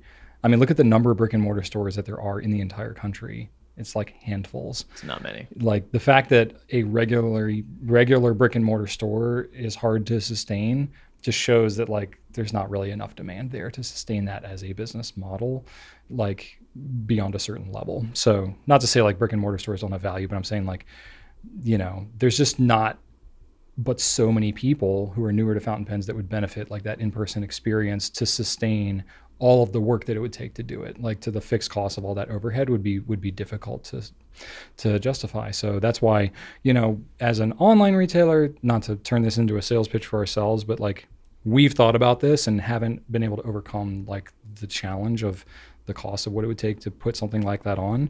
So what we try to do is like really good photography. We talk about things like this as much as humanly possible.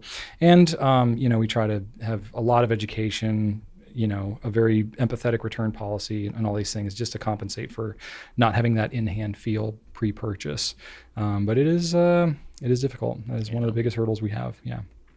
So anyway, good thought. But great questions on Q&A this week. So if you have any more questions, especially if you're an audio listener, you can hit us up at pencast@gouletpens.com, or you can leave comments on YouTube and we will see it. All right, next we're going to move on to our pen spotlight, which is a surprise because I got, I don't have like one Grail pen, but I have like a rolling list of Grail pens of sorts. And I acquired one recently. It is the Namiki Yukari Royale in Vermilion.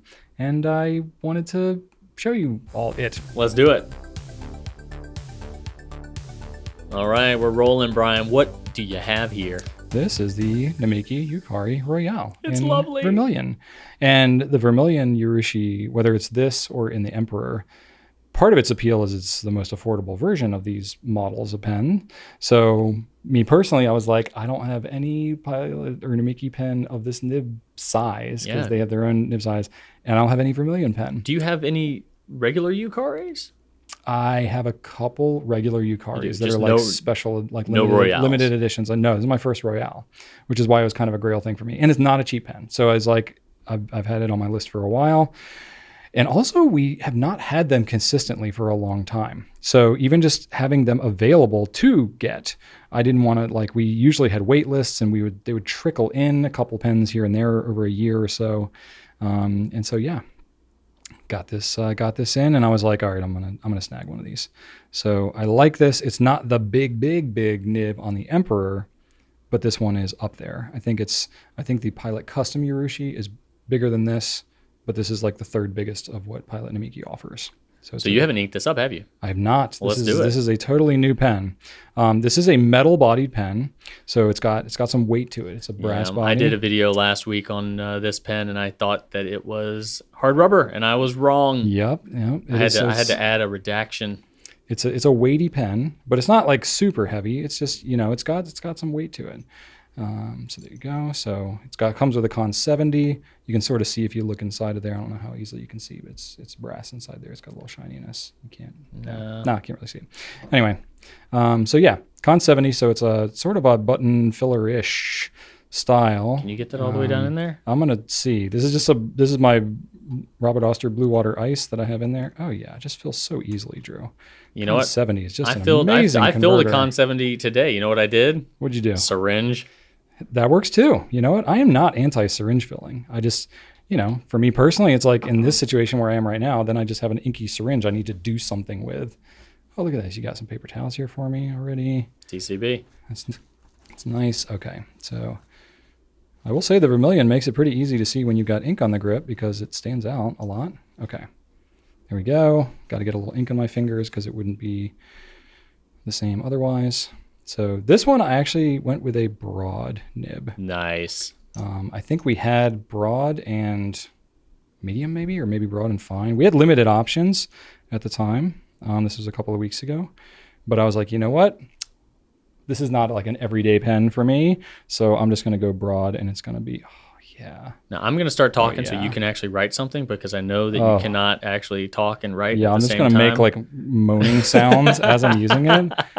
I mean, that's fine. If It's that's very springy. if that's what comes naturally to you. Yeah. But it's got this beautiful Mount Fuji imprint that It does, yeah, these it's really Namikis nice. have. And the 18 breather karat. hole as well is pretty unique. It's a very elongated breather hole. Yeah, it's like a little oval. It doesn't really mean anything. It's just an aesthetic It thing. looks more like a puncture almost than a hole. But I mean, this is a very wet nib. yeah. Very wet. And this is Robert Oster Blue Water Ice, which I love this ink. Very heavy shader. And it's a pretty wet ink in general. So for me, like a broad nib with this is like, oh yeah, that's the stuff. This That is is like beautiful. a match made in heaven. Very smooth nib. Again, I can't talk and actually write And I'm anything. guessing so I'm just guessing gonna it feels pretty scribble. good in your hand. Oh yeah. I'm like definitely not Yeah, it's don't very. don't need to post it, right? I don't have to post it, but you know what? I'm gonna sneak over here and I'm gonna post it just because I want to see how much that affects it. It's a little back weighted. It's a bit heavy Yeah. with the posting, so it's probably not going to be super comfortable for most people posted. And like most of their, like the Yukari Royales and the Emperors especially, I'm not sure if they do it on all the Yukaris, but they have like a little felt kind of liner on the I inside think they do there. it on all the Yukaris. Do I don't they think do they it? I don't think they do it on the I think so. I don't think they do it on the Nippon Art, but I think they Probably, do it on because those are resin. Yeah. But all the Urushi finished Namikis, they put this little felt ring on there so that when you post it, it's not just like raw threads on the Urushi there. I So feel so dumb it that still I grips said that this positively. thing was hard rubber. it's weird. It's, you know, we this didn't one have is- any in this one is stock kinda at the time I different. did the video, so I would have gotten my hands on one, but I was Yeah. trying to do it from memory and didn't bother Yeah. to check the website because I'm an idiot. Yeah. So I mean, I know this pen is like a favorite of most folks who It are really into is. the It's our Urushi. most popular pen, over $1,000. Well, here you go. Yeah. So Spoiler alert. it's a nice long bodied pen, and because it's got the kind of the brass weight throughout, you know, because of where it kind of sits up on my hand, most of the weight feels a little forward. So it's a little nib forward, which I actually really like for this, especially because the nib has a little bit of bounce to it. It kind of leans into that bounciness. But yeah, nib is great. Nice and rounded nib. I'm not really noticing a lot of difference cross stroke and downstroke. You know, it's going to be maybe a little wetter on the downstroke just because like I naturally want to push a little harder, but don't have to do that. So yeah, I don't know what else to say. It's beautiful. Really good writing experience. This I'm pen, so happy that you have it. yeah, you know, I had to get approval from my boss in order to get this one. But yeah, very happy that I've got it. Feed looks nice. Nice like red feed. Yeah, it's which definitely is kinda reddish. Cool. Yeah, it was reddish beforehand, but then of course this ink has a reddish sheen to it. But yeah, very solid. You know, minimalist design on this pen. You know, I like the just a little bit of a gold ring there. Yeah. And then you got the clip and nothing else. Just no other branding, just very clean. I like that. And then once you get the cap off of there, it's just the nib and the pen. And yeah, I like it. Very smooth feeling as well. That Urushi. Yeah, there's something about very feeling a Urushi durable. that gives you a different hand feel. Yeah. And like the grip is tapered down a little bit, so it's not quite as thick. I like the thickness. I like really thick grips anyway. And even though the threads are right here and my thumb kind of rests on the threads, it's not really sharp, you know? It just kind of rests on there. There's no like huge step here. So it's very comfortable. I could see if you hold it up closer to the front, you'd like that, you know, especially because it's got flares up a little bit. Yeah. So I know you like that when they flare I up. do. I 'cause it like gives it- you, I like a good positive place stop. to stop. So I can see that being really good. I tend to hold my pens in a little looser, relaxed fashion. So my thumb usually sits way back like this. And I like it for that too. It's very comfortable in that fashion as well. So yeah, I think I kind of see why people like this pen now. Yeah. So Love there it. you go. There you go. That's my recent acquisition. You got to see my first inking of it. So now I'll get to use this. We were just talking about like the most recent pen you bought, and you hadn't bought one in a while. So yeah, there we I go. got a couple recently. I'll mention that, you know, as we get closer to the end. But anyway, that's it for the showcase here, and then we can get into some nonsense. What is happening? Yeah. What is happening, Drew? A lot. We've been kind of, so it's been 2 weeks since a regular pencast, and in those 2 weeks, I have had a random ailment. Oh, no. I was off. So the week you were gone, I had like 2 or 3 sick days. Yeah. I didn't know what was wrong with me. I went to the doctor. It wasn't strep. It wasn't pink eye. They tested that because my eyes were really irritated. It wasn't COVID. It wasn't flu. So I don't know what was wrong with me, but It's like some respiratory something. At first I thought it was allergies because my eyes were super irritated. My throat was really sore.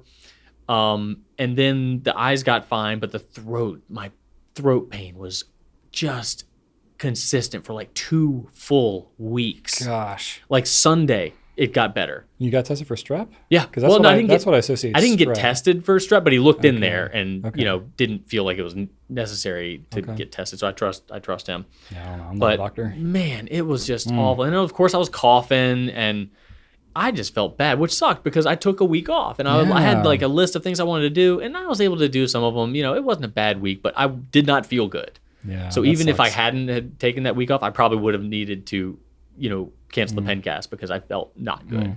So that was kind of lame for a week off. Like, well, I guess it was convenient in one way, but also really kind of sucky. It's very thoughtful of you to be sick on your time off. Yeah, you're welcome. Yeah.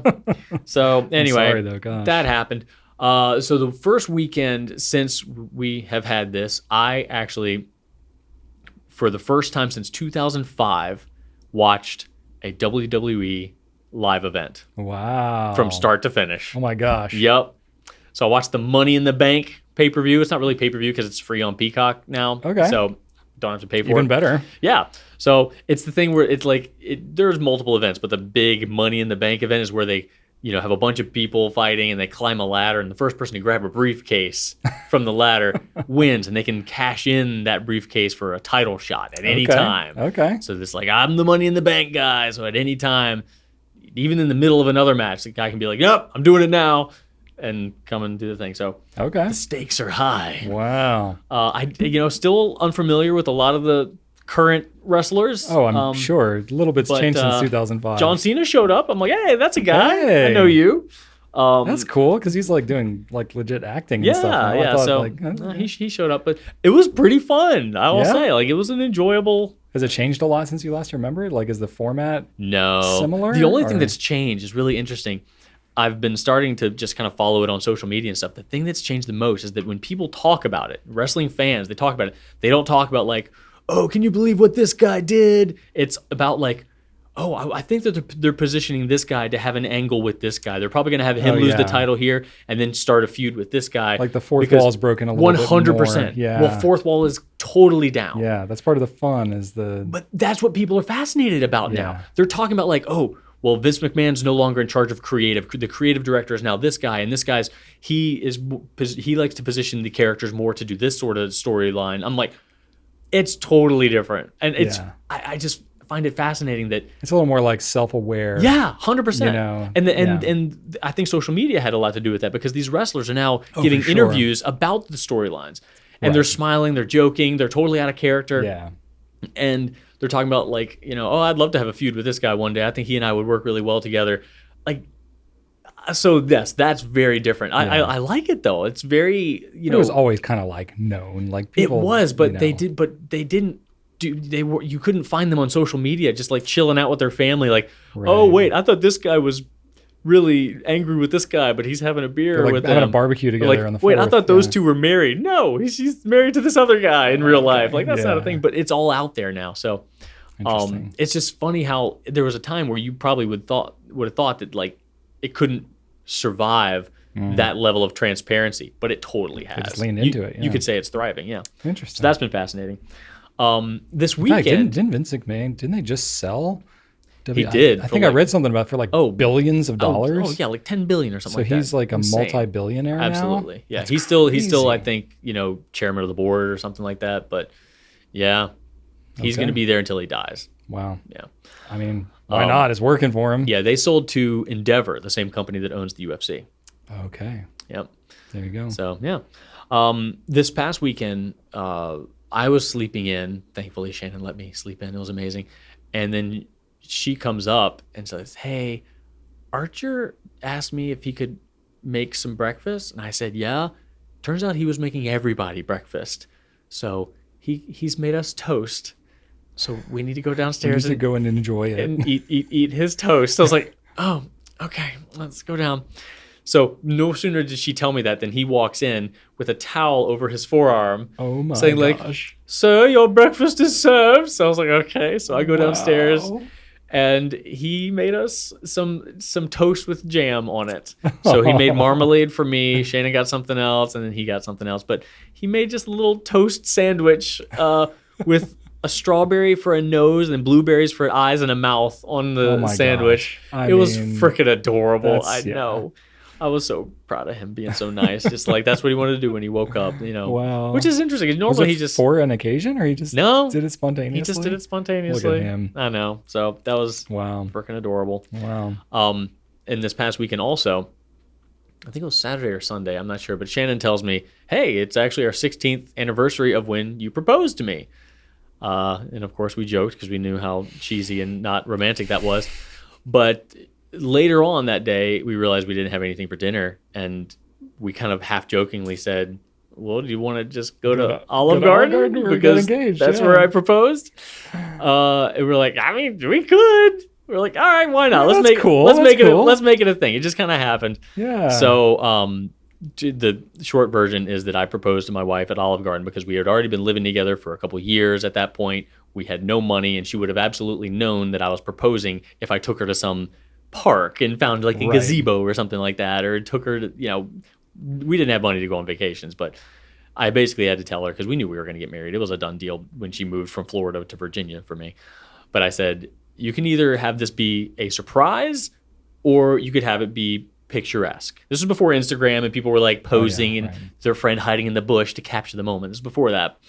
And so she said, I'd rather it just be a surprise. Just totally surprise me. So I okay. So we happened to be out to dinner with my two brothers and one of my brother's girlfriends. And as we get out to the car, I had a song queued up, a Firehouse song called Love of a Lifetime, which was like our song.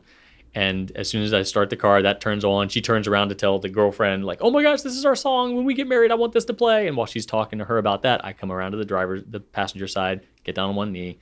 And then she just starts freaking out and crying. And I don't get to say anything, which is good because I was nervous anyway. But yeah, that was our not romantic story, but she was very surprised. I mean, that's pretty romantic. I mean, it's an Olive Garden parking lot, Well, yeah. I've heard of less romantic proposals, put it that way. So that's what we did. So we took a picture in the parking lot. It was funny because like now we have a 9-year-old son taking a picture of us where we same proposed. Parking lot. Yeah, so I mean, that's cool. It was pretty interesting. That's cool. Yeah. So we did that. Olive Garden definitely, like back then, it was kind of like a fancy place to go, and now it's kind of like a joke that like Olive Garden's like the Applebee's of Italian food. Yeah.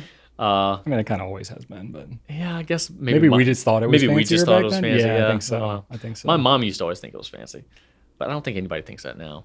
Anyway, that happened. And as far as my week off goes, I still did make it eventful. I had a week. We spent 4th of July at our friend Josh and Jeffrey's pool. So Archer continued to learn how to swim. He's now going under without holding his nose. So he's been very proud of that. I swam for the first time in over a year. So weren't too many people in the pool? No, it was not human soup. There you go. It was just fine. So that was pleasant. And I told myself on my week off that I'm going to go find a good coffee shop in Richmond that I like, that I enjoy. So I got my bag. I have some comic books in there. I'm like, I'm just going to go and find a cozy coffee shop to enjoy. So during the week, I went to like 3 or 4 different ones, and I hated them all. Oh. So, no parking lots, which I know how you feel about parking. If I'm going to a nice dinner in the city and I have to do street parking, that's fine. It's dinner. I get it. That's an occasion. But a coffee shop, no, it's not worth it. I'm not going to bother hunting around for street parking to go to a freaking coffee shop. Not worth it at all. And then even when I did, I get in there and all of the coffee shops have the same aesthetic where it's this white, open industrial thing. Really? Very spacious, light colored wood. I want a dark coffee shop. That's what I associate. It's not anymore. No, the current thing. Yeah, it looks like like a Chipotle or something in these places. Interesting. And it's too bright, I want like Like an ice cream shop? That's what I Yes, associate like yes. ice cream shops is like. Yes, they look lots like of white. Yes, they look like ice cream shops. Oh, that's weird. And I want something. I guess what I want is like Starbucks circa 2004. Like I don't know. So I was just bummed, and it's just not worth it. So that was kind of disappointing. Dang, So sorry. yeah, I'm just gonna resign to the fact that I'm not gonna find a good coffee shop around here. It's just not worth it. I did get out there and go to my diner. I went to City Diner, got some corned beef hash, sat up at the bar. Just for me, when you sit up at the bar at a diner to get breakfast, you only do that when you are by yourself and you have the whole day to just waste time. Like that's not something you do just in your normal day. So that to me is like a great way to start mentally. Like this is a day off. Okay. I'm at a diner bar side breakfast situation. Yeah. So that like does wonders for me mentally. So I really enjoyed that. Nice. Found a new coin shop. They opened up a coin shop at Stony Point, which Didn't know that was a there's thing. nothing in the Stony Point Mall, by the way. It's an outdoor mall. It's like a ghost town. There's just nothing there. Yeah. But there's a coin shop there now.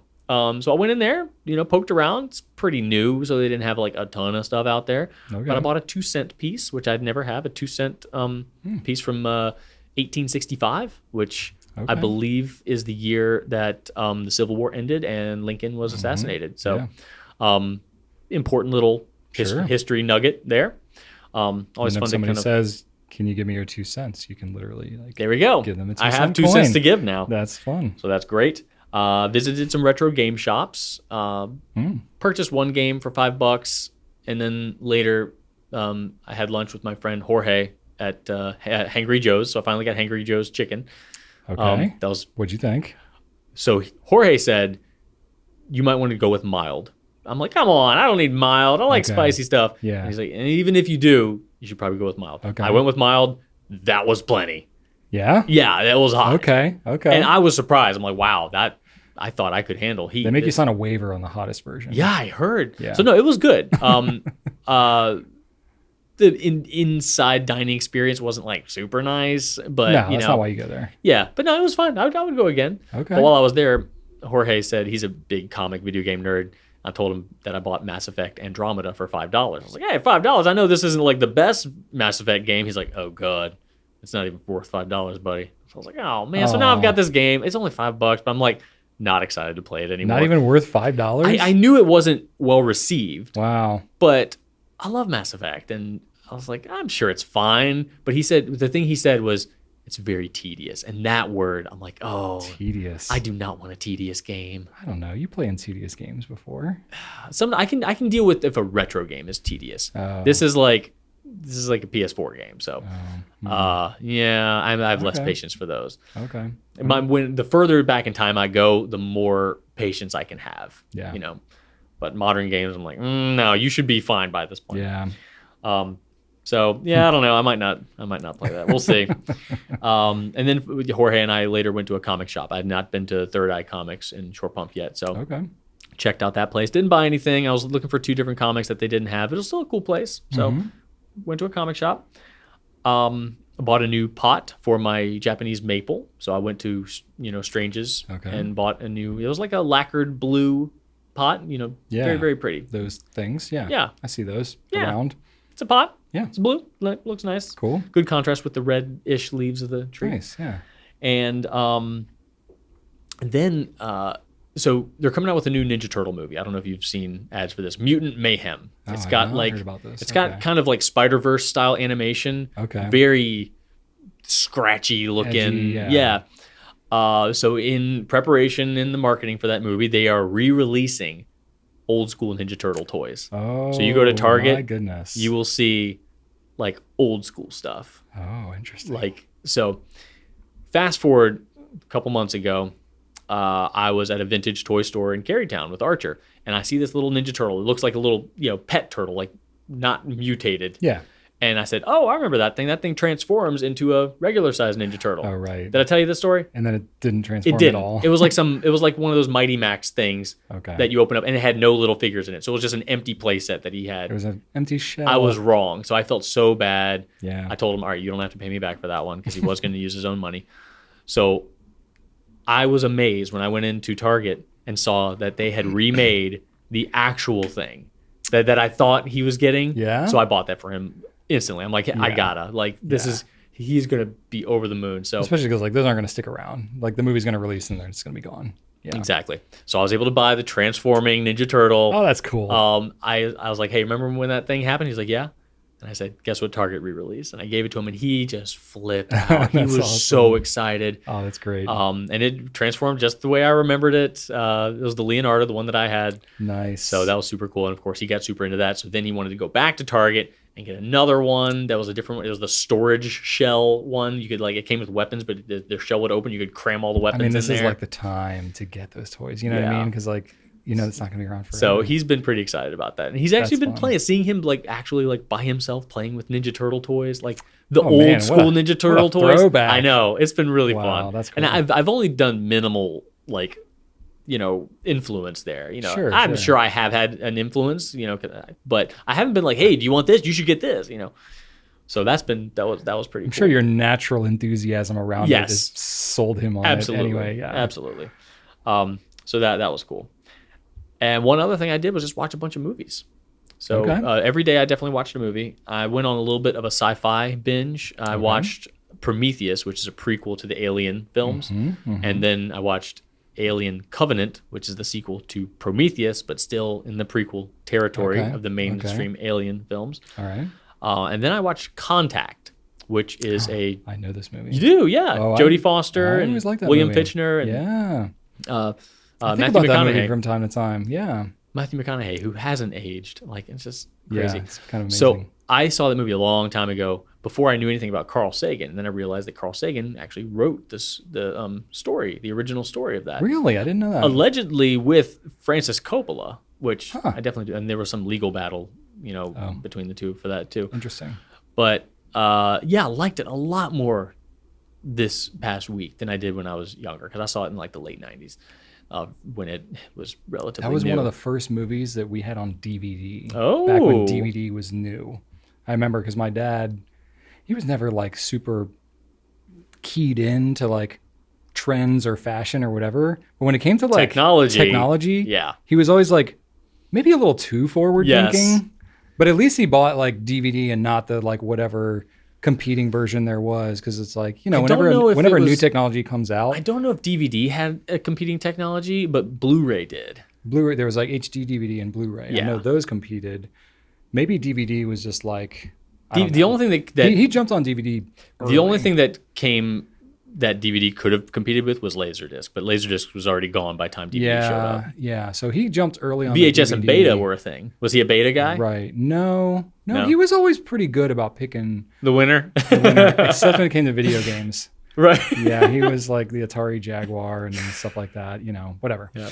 But I remember Contact was one of those, like, he bought like a DVD player back when it was like pretty expensive. And he bought a bunch of random movies that I never heard of, and I don't think he really heard of. Were they in those like cardboard cases where you snapped open the side? And, yeah. But I remember Contact was one of those. I remember Under Siege with Steven Seagal was one of those. Wow. It was like that kind of a hodgepodge.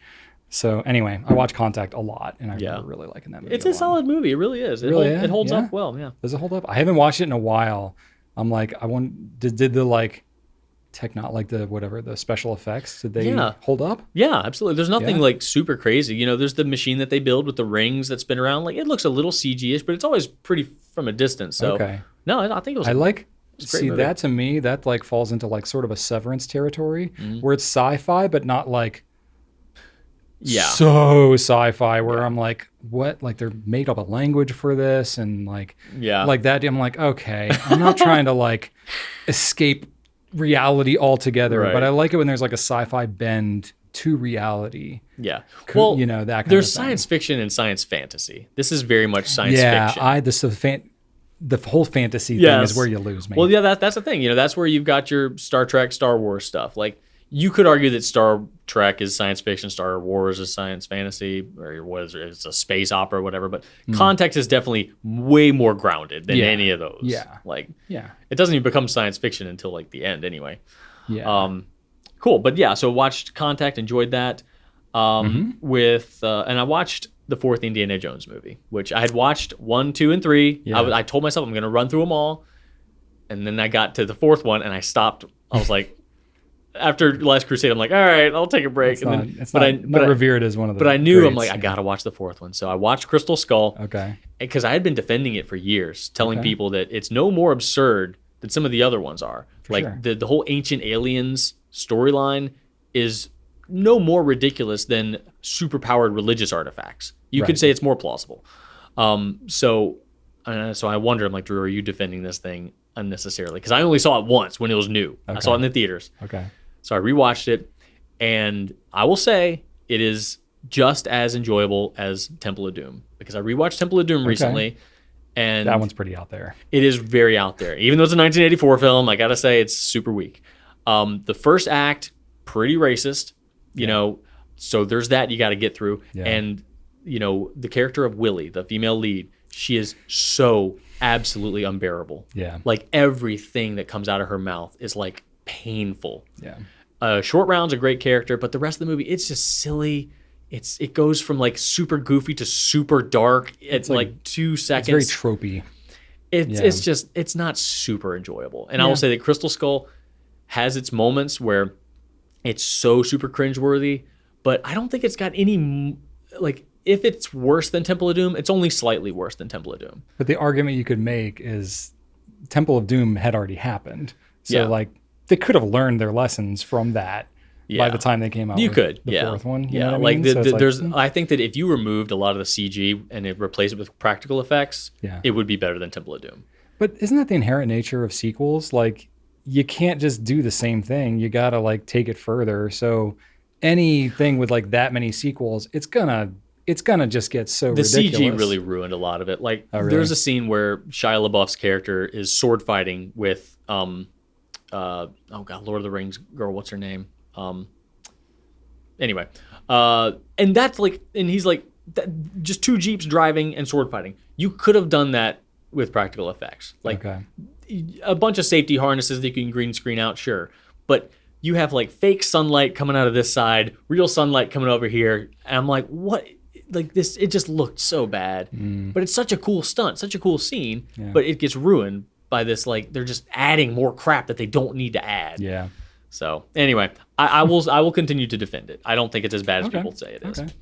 And then I watched a couple movies with Archer. I watched, he wanted to watch Ron's Gone Wrong, which, you know, was fine. Never heard of it. We watched Puss in Boots, The Last Wish, which was phenomenal. Okay. Like, amazing movie. That's just great from start to finish. Great movie. Okay. And then we watched Pacific Rim, which I've been wanting to watch for a while. Okay. But just a solid robots fighting monsters movie.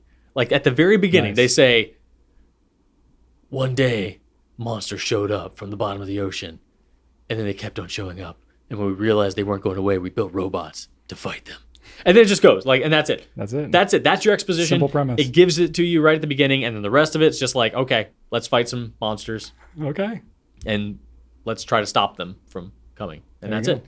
Cool. Short, sweet, delivers on exactly what it tells you it's going to deliver at the beginning. Solid. All right. That voice did a number on my throat. Sorry. Mm-hmm.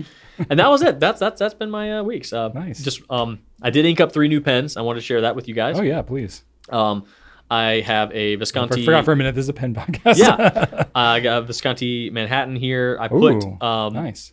I've never inked up. I've looked at Robert Oster Bondi Blue for a while. Never inked up a pen with it. Okay. Bondi Blue in here. Nice. This is a broad. It is a gusher. I don't know how much I'm going to be able to actually use it. Okay. I've got a Japanese Pilot 912 here in green. Nice. I'm matching my inks, Brian. Yes. That's perfectly fine. Guess what green ink from Diamine that I put in here that I used to love that I haven't used in many, many, many years. Oh my gosh. Diamine Green Black. Green Black. Oh yeah. Okay. Well, I was gonna say Sherwood Green. That was one of my favorite Diamine greens. Solid ink. Oh, it's fantastic. Yeah. I regret not having It's a nice match to that pen too. Yeah. It really it's a nice is. dark green. Yeah. And then this one I have an Iboya Urushi pen that I inked up with one that I'm not familiar with at all. Sailor Shikiori Okayama. Okay. Yeah. It's one of the newer ones. So yeah, that is a nice red. On the swatch, Mm-hmm. it showed a little bit of sheening, but not seeing it as much here. So I don't know. I'll keep writing with it, Okay. see how that plays out. But those are my 3 pens Nice. right now. That's a solid collection there. And I'm tossing around a 1900 English crown with old Queen Vicky on here. Okay. Yep. Nice. And some dude trampling a dragon. I forget. He's a saint of some kind. I forget what saint he is, but I don't know which one trampled dragons. Saint somebody. Saint trampling. Dragon Trampler. Yeah. That's what's happening with me, Brian. All right. You got a lot going on. Let's see here. Me. So I didn't do the Pencast last episode, so I got like 3 weeks to cover, I guess. So the reason that I wasn't here in the last Pencast is because we were visiting Rachel's family, her extended family. My niece and nephew both had their birthday in the same week. So it's kind of like we just try to go see them because we can just have birthday bonanza. Oh, yeah. So good time was had by all. Enjoyed that very much, getting to spend good time with all the cousins. Now that they're getting a little bit older, it's a little less chaos, but still plenty of noise and just kid things happening. But it's great. I'm sure that wasn't exhausting at all. Well, it wasn't really, because my kids are at the age now where they're like babysitting age. So we can kind of just like delegate to them to manage the little ones. And they're able to do that pretty well. So that's pretty great. So my kids are at the age now where they're still kids, but they kind of get the adultness that needs to happen. That's fantastic. And they're also like, they spend a lot of time with them, but then they're kind of like, yeah, we're kind of tired. Can we like just go back and chill? And we're like, yes, we can. Let's go chill as a family. And we're doing a lot more of that. Nice. What does chilling look like for the Goulet family? Oh, usually some form of video game or iPad, YouTube, Lego, something. Just imagine me and Rachel in miniature form. And that's pretty much our kids. I can do that. So that's pretty much how it happens. I'm a little more like, let me go start a project. Yeah. But Ellie's got some of that too. She will start projects, but more in like crafting and stuff like that. She's not like, let me go outdoors and build a fort in the woods.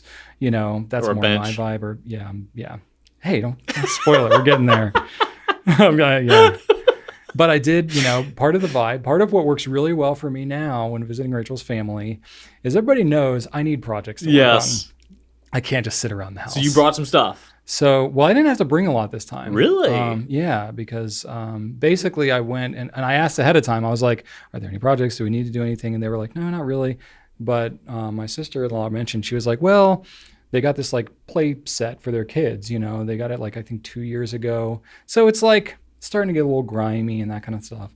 But it's still in really good shape. And she was like, well, maybe like cleaning that and like, staining it. And I was like, oh, I'm on it. Oh, wow. Because I get to be outside, all that kind of stuff. So I was like, let's do this.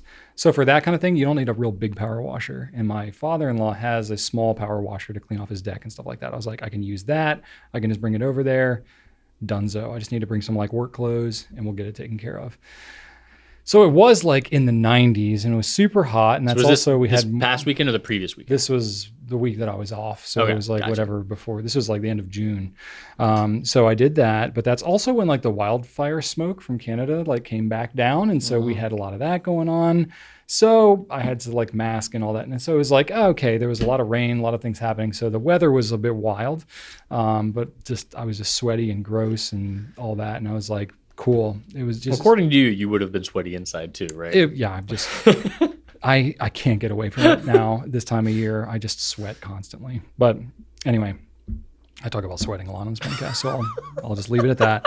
But I did, and I have some pictures that I'll share here. But cleaned up really great. It wasn't even that gross, but even still, like they were shocked, and I could just this is literally like how I paid my way through school, is like I cleaned decks and stuff like that. My father started a power washing business. So he and I did that after I graduated.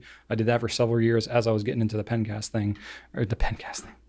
making thing and this business. So like I have cleaned and sealed a lot of decks and fences and all that kind of stuff. And I still like doing it, especially for family. It's easy. And I'm just like, whatever, just let me do it. You guys pick out the color. And I like nudged them a good material to use. And I was like, I can just take care of this for you. And it's just so enjoyable because, it's like this business. I'm like spreadsheets and planning and strategic stuff and economy and all these things I have to think about. It's like I have a bunch of meetings and I'm like, did I really get a lot done today? You don't really know. Delayed results, that kind of a thing. But you can point at that place and be like, that's what I did. Power washing, that's dirty. I completed I'm going to clean it. I immediately clean it. I feel good. I show it to them. They're amazed. Everybody wins. And it's very gratifying work. I get all gross and then I feel nasty and then I shower and I feel amazing. And it's just, I like that work. Yeah. And I will say that, I know this about you and your role is as you start the business doing tasks. Yes. And then you hire people and do different tasks or fewer of those tasks. And you move, the bigger the business grows, the fewer things you just get to legitimately check off as this is done. This is start and finish, and I get results and feedback. You get fewer of those so little as you go. Now. So now you get very 100%. Little. So something like this, where you can just check this is done in its entirety. Yeah, like that has to mean a lot. Well, it feels kind of like parenting your kids, right? It's like you're planting these seeds and laying this groundwork, and it's like you're not going to know for a long time if you did it right, and you're probably screwing it up somehow. That's how most of my job feels like every day. But like if you go on vacation with your family and you're like, screw it, we're getting ice cream tonight. Hey! And you're like, yay! That's what it feels kind of like to me. It's like, whatever. It's just going for instant gratification. Don't have to worry about long-term consequences, whatever. I don't have to plan and communicate a lot of things to a lot of people. I think it's super healthy that, that you allow yourself, and anybody allows themselves opportunity to achieve little things. Like it can make a big difference. For sure. Especially if you feel like overwhelmed and trapped. Yeah. So I did that. I got some pictures I can show. It turned out great. Nice. They're super happy. And what's so great about that type of thing too is like it was early on, like it hadn't gotten to the point because anything that you have that's wood, the longer you let it go, the wood starts to degrade. And then even if you clean it and seal it again, you can't bring it back to what the wood was before. It's like if you wax your car or whatever. It's like if you keep up with it, it stays good for longer, but like it's only degrading over time. So if you like let it go, then it's hard to bring it back. So like they caught it at a really good time. I put a really good material on, and it's just going to be great for them for like, they're not going to think about it for 5 years probably. Yes. By then they won't need it anymore. Exactly. So anyway, and I usually like bring stuff too. I'm usually like, let me bring books to read and I'll bring pens to clean and all that kind of stuff. And I never get to most of it. Yeah. But this time I brought pens to clean and I cleaned like a dozen pens while I was up there too. So I was just like freaking nailing it. Nice. Nailing this vacation. Are you like all caught up now? No. Because I feel like you recently told me you only had like a dozen pens. Well, the Fountain Pen 101 Part 4 that we're about to put out, I inked up like 20 pens for that video. Oh, that's right. But I put them all in a case and I was like, hey, Adrian, do you think you or your team might be able to help me with this? So I think they're working on a lot of those. Nice. So I have maybe like 10 pens left to clean, which is good for me. That's not bad. During the pandemic, you had like 50. Oh, it was bad. Yeah. At any given time, I may have a few dozen. Yeah. But that's just how I go. And then just lots of pool time with the kids. Nice. Like, my kids now, like we're not doing swimming lessons anymore. They're like, they just need to be able to survive if they fall in the water. That's it. We accomplished that. They're done now. Now it's at the point where like, even the pools we go to, I'm like, they can touch everywhere. Like they can touch the bottom pretty much everywhere because they're really tall. So I'm like, we're done with the whole swimming lessons and all that. So yeah, just going to the pool, having fun with them, getting lots of sun. And then last week I came back and you were off and it was just oddly quiet around here. Well, I mean, it was kind of nice. Probably lots of reasons why that could be a thing. But no, it was weird. Like I hadn't seen you and then I came back and then you're not here. And I'm like, okay. We're just going to do stuff. And then it was like 4th of July. A ton of people were taking off anyway because 4th of July was on a Tuesday. So Monday it was like a ghost town. I came back on Monday. I'm like, I'm not going to have a job. Like he found a way to do everything without me. No, not at all. No, that's always the way I am. Ever since I got a job, I'm like, I'm not needed anymore. Oh my God. God. For me, usually I take off and I come back and I'm like, I'm going to have so much to catch up on if I like actually really try to take time off. But then I came back and like hardly anybody was here. The Monday I came back and I was like, I can catch up on my own crap and not have to like do stuff. So it was really good to ease back into it. So that was really good. And then we had 4th of July and, I had gotten to see my sister and her family, and my sister, she's got a lot going on and she's got all these like projects around her house. And so I was just like, can I like help you with any of that? And she's like, oh, you're so busy and all that. And I'm like, No, really, like, just let me know. need this. I was like, just give me a list of projects and I'll just knock out what I can when I can. And if you aren't that worried about it, I'll just communicate to you with the days that I have free and I'll just come over and help you with stuff. So I was free on 4th of July for the morning. And I was like, let me just come over in the morning and I'll bring my truck and you point to things and I'll haul them away. Like, cause like they don't have a truck or anything. They've got like an old grill that's broken. They've got all this random brush and crap that they don't know what to do with.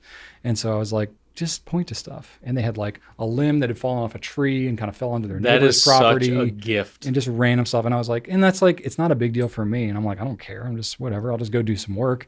But like I knew it would help her a ton. So I just went and did that. That is amazing. Yeah, that is fun. such a gift to a homeowner to just have somebody just take stuff away. Yeah. And I'm like, whatever. I can cut up a branch and haul it away. Like, but my sister's just like, can't do that. So I was like, I'll do it. I'm fine. That is amazing. And she's like, oh, it's so heavy or whatever. I'm like, you don't understand how much I do on my property. Right.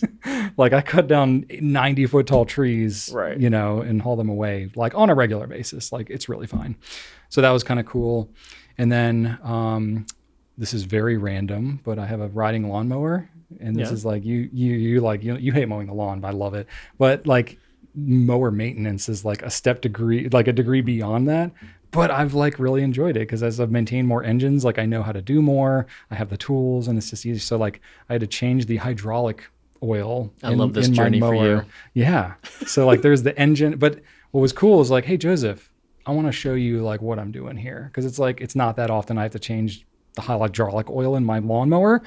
But I was like, Joseph, come here. I'm going to show you what I'm doing. So I didn't like make him do a lot, but I just wanted him to see what I was doing. So I was explaining to him like how the engine works and the oil system within the engine, and then the hydraulic oil is a separate system. And I was showing him, and he like hung in there with me for like 2 hours while I was doing 2 hours? Yeah. Dang. Because it kind of takes a while, but that's a long time for a kid to pay attention. Did the whole thing. And I'd never actually changed it on that mower. So I had to kind of read up and learn a little bit. And the best way to learn is to teach. So I taught him and he did great. So, made it fun. And now I'm literally at the point where it's like, I've actually done all of the proper maintenance with that mower for the entire year. And I'm like, I'm good now. And I'm like, normally I'm like, oh, I meant to change the spark plug, or I meant to change whatever. And it's like, whatever. And I get to it later. But I'm like, no, I'm actually like on point with everything. And I'm like, nailing it. Anyway, it's a small thing, but there you go. And then crossing things off. Yes. The last 2 days I was gone. So like, this is Wednesday. We're shooting this Wednesday morning. So it's like kind of weird for us now. We normally shoot Tuesday afternoon because we went to the beach. We took our kids. We're like 2 hours from the beach. We have not been to the beach in 7 years. I didn't realize it had been that much time, but like we looked at pictures of our kids and I'm like, they are toddlers the last time we went to the beach. Wow. And a lot has changed since then. Yeah, it was 2016. Yeah. And so I was like, okay. So we went to the beach. Rachel just booked it. She didn't even ask me. She just booked it because she was like, we're not just going to make it a big thing. It's going to be a couple of days or whatever. And we went. And the kids had a great time. Nice. We spent a total of 5 hours at the beach on Monday, and that was enough. Yeah. And then we did some mini golf. We ate like crap, and it was fun. And then we Tuesday morning, we had the hotel until like 11, and it was like, hey, y'all want to go to the beach one more time before? And they were like, I'm kind of beached out. And I was like, okay, good. So am I. Rachel was totally beached out. And we were like, as a family, it was just like, we were all in sync about like how much. Was this North Carolina or Virginia? Virginia Beach. Yeah, just like literally like you take 64 out to the beach and it was like a block over. Mm-hmm. It was like as straightforward as could be. Yep. We went there. It was like rainy the first day we went there. So we just chilled. It's like a 2-hour drive. So it was like far enough to feel like you've gone somewhere, but not so much that you have to recover from all the travel. So like a 2-hour travel is like solid, easy. And it was like Rachel booked it for 2 days because we were like, we can't do a week at the beach. We can't, we're not those people. So we went, we did the beach thing. We bought a boogie board. The kids, got knocked around and it smacked them in the head and they got the experience. There was sand everywhere. That's it. And that was the whole beach experience. Everybody was burnt and everything. We put sunscreen on, but still got burnt. That's how you do it. And it was like, yep, we had like the whole beach experience in like a day and a half. That is the beach experience. And then we left and it was like, that was the perfect amount of time for our family for the beach. Yeah. And we did it and it was like, nailed it. And it's like, we asked them like, you all would want to do it again next year? They were like, yeah, for like a day and a half, 2 day thing. I'm like, solid. So we got that dialed in. And then other random thing, I'm building a bench right now. I saw that on here. Yep, currently building a bench. Not sure why. use that. That's the note that I wrote. That's what you wrote. I'm building a bench. Not sure why. Not sure why. So I have this wood. This is how it goes for me. I have this wood that I acquired, and I'm like, I've acquired a lot of wood. Oh yeah. A lot of wood, and I'm like, I need to build things, Something. and I need to build like I built like pen stands and stuff like that. But I'm like, this isn't using any wood. I need to build like things like furniture. So are you no? When you say you have acquired a lot of wood, are you saying that, like, just because you've chopped down a lot of trees? Well, yeah. No, or are you actually no. going out and buying wood? No, like for no reason. I got a wood guy, and like he fell like they fall trees in the city, or like after storms fall or whatever. They're like, and you ask for this? well, he like cuts them up into slabs and dries them and stuff like that. So I buy like these really unique slabs of wood. Okay, so And you I are like- actively buying. And I like these the and not guy. using He's a them. small business trying to help him out. Also, it's really unique wood. It's locally felled. It's all really cool. So it's like, it's hitting around a lot of the right things. I'm just not making large pieces of furniture Yeah. at the rate of which I've acquired this wood. So it's at the point where I'm like, I need to start making some bigger stuff. So I was like, okay. So I actually have this wood that's really cool. It's this old growth yellow pine, like heart pine, that is at least 150 years old. Oh wow. And it's like really tight rings, like the kind of stuff you can't get anymore. And it was all salvaged out of the sour spice factory in the heart of Richmond. So I had a lead on it. They were renovating the whole inside. So they pulled up all the original like floorboards and like ceiling joists and stuff like that. There was like super old, it's like caked in this like, like literally like a century's worth of stuff. So this wasn't a tree, No, this was reclaimed wood. like beams and stuff. Yeah. Oh. So it's like I got like 3-inch thick, like floor like wow. beams and stuff like that. Yeah, so in Richmond we Yeah. have the Sours Sauer's factory here. You know, they Yeah. make like vanilla extract and Duke's mayonnaise and stuff like Yeah, that. yeah. So they were renovating a couple of years ago, and through a contact of somebody I knew, they were like, they've got stacks of this old reclaimed wood that they're just going to get rid of. Oh, that's cool. And so they were like, if you want any, just come and take as much as you want. So I literally loaded up my trailer with as much as I could Oh my god. of these, like some of them are like 8x8 beams that Yeah. are like 6-8 feet long. Oh wow. And some of them are like thinner, like they were more floorboards, so they're like maybe 2.5-3 inches thick, but like 6 or 8 feet long by maybe 12 inches wide. You could solid make, wood. You could make several benches. Yeah. So I was like, I had these pieces of wood that were like 12 inches wide by like 2-3 inches thick. I was like, I could make some like chunky, like slab type, bench. Like I could just make a bench. That's pretty easy. I can do like a mortise and tenon kind of joint on the thing. I could practice some joinery work on some bigger pieces, kind of learn some stuff, and I can use up some of that wood. So I was like, that's what I'm going to do. So I was like, I think I'm going to put it at like the foot of our bed, maybe. Yeah. But I don't know if Rachel's going to like it or not. So I was like, I'm just going to build it anyway. If she doesn't like it, you And can see if she doesn't like it, I'm just going to bring it to work. yeah, or whatever, bring it in here. You can put it in the waiting area. 100%. I was like, Put a cushion on it or something like that. people need benches. Yeah. So like, I'll just make it, and it'll be good practice for me. It's not a huge project. And then, maybe I'll like it at home and maybe not. So I I'm in the middle of building a bench. Nice. So- and I will say, I've sat on the chairs over here by our front door. Yeah. Not great. Not the Not most pleasant comfortable. experience. No. I don't know that a bench would be much more comfortable, just like a hard wood bench, but You could put it's cool at least, whatever. You could get like a rectangular cushion for There's it. or lots something of, like we have lots of walls here I could put a bench up against. that. We have walls, And and then it's people like- are still sitting on things. Yeah, Like, people- even after they've been sitting on things. It's not going to go out of style. I don't think it will. No. No. And So it's far, like- so good. Plus, it's like, well, Brian made that. It's like, that's kind of cool, So anyway, I say bench it up, man. Keep on. that's what I'm doing. I'm benching it up. Do all the benches. And then pen-related stuff. So I acquired recently the new Yukari Royale. Yeah. I got one of those Twisby Eco Heats. Oh, you did? That color is awesome. It's pretty good, yeah. It's like a solid orange. I really like that color a lot. Interesting. So I pretty much get every Eco that comes out anyway. Oh, okay. Because, I got a problem. Mhm. But I got that one. I chose a fine nib for that one. I have so many Ecos at this point. It's like, whatever. I don't really care about the nib size. And then I got a new Edison Premiere in a surprise color, which I'm not going to say yet. Oh, that's but right. I have that one. You do so have I acquired that one. So y'all will see it soon. Does it say the enough. word proof on it somewhere? Yeah. It says AP on it. Yeah. Oh. So it'll be, I think it's going to be numbered. Yeah. And then, It will be numbered, yeah. and then I'm going to have my own AP version. Yeah. Mm. Anyway, that's it. That's what I've got going on. That's a lot of fun. Yeah. Do you have a picture of this bench? I haven't really taken any pictures of it Nothing yet? No, Okay. but I'm excited about try this to take- bench. I'll try to take some pictures at some point. Right now, it doesn't look like much, but I'm excited. That It'll wood look- fascinates me. it's pretty cool. Like that, like old factory beam I'll have to take a wood. picture. I didn't take a picture like before I started working it, but I have some other pieces of wood. I can take some before and after pictures. It looks totally different. Like it's literally like brown black caked over with old dirt and all kinds of stuff. And all that goes away by the time I've worked That is it. super cool. But I'm really leaving it- excited But to it's hear got more like about that. giant like nail holes in it and stuff like that. I'm debating whether I want to just like leave the holes and some of the like chips and stuff that are out of it. I think you should. Yeah, or Because that I wood could, has a like, story to tell. But I could like fill them with like black epoxy or something. I could still like, Show it's like- them. I don't know if I want like the actual hole still there. yeah. So I'm kind of debating like how You know, rustic I do guess wanna its leave story it? will still be told even if it's filmed. Yeah. Like it'll still be obvious. Yeah, I'm kind of debating about that. So we'll see. But I might just kind of leave it more natural and with its imperfections. Yeah, I like to that. sort of show that it was like reclaimed a little bit, Anyway, yeah. And then we'll do a couple company updates and then we can wrap it up.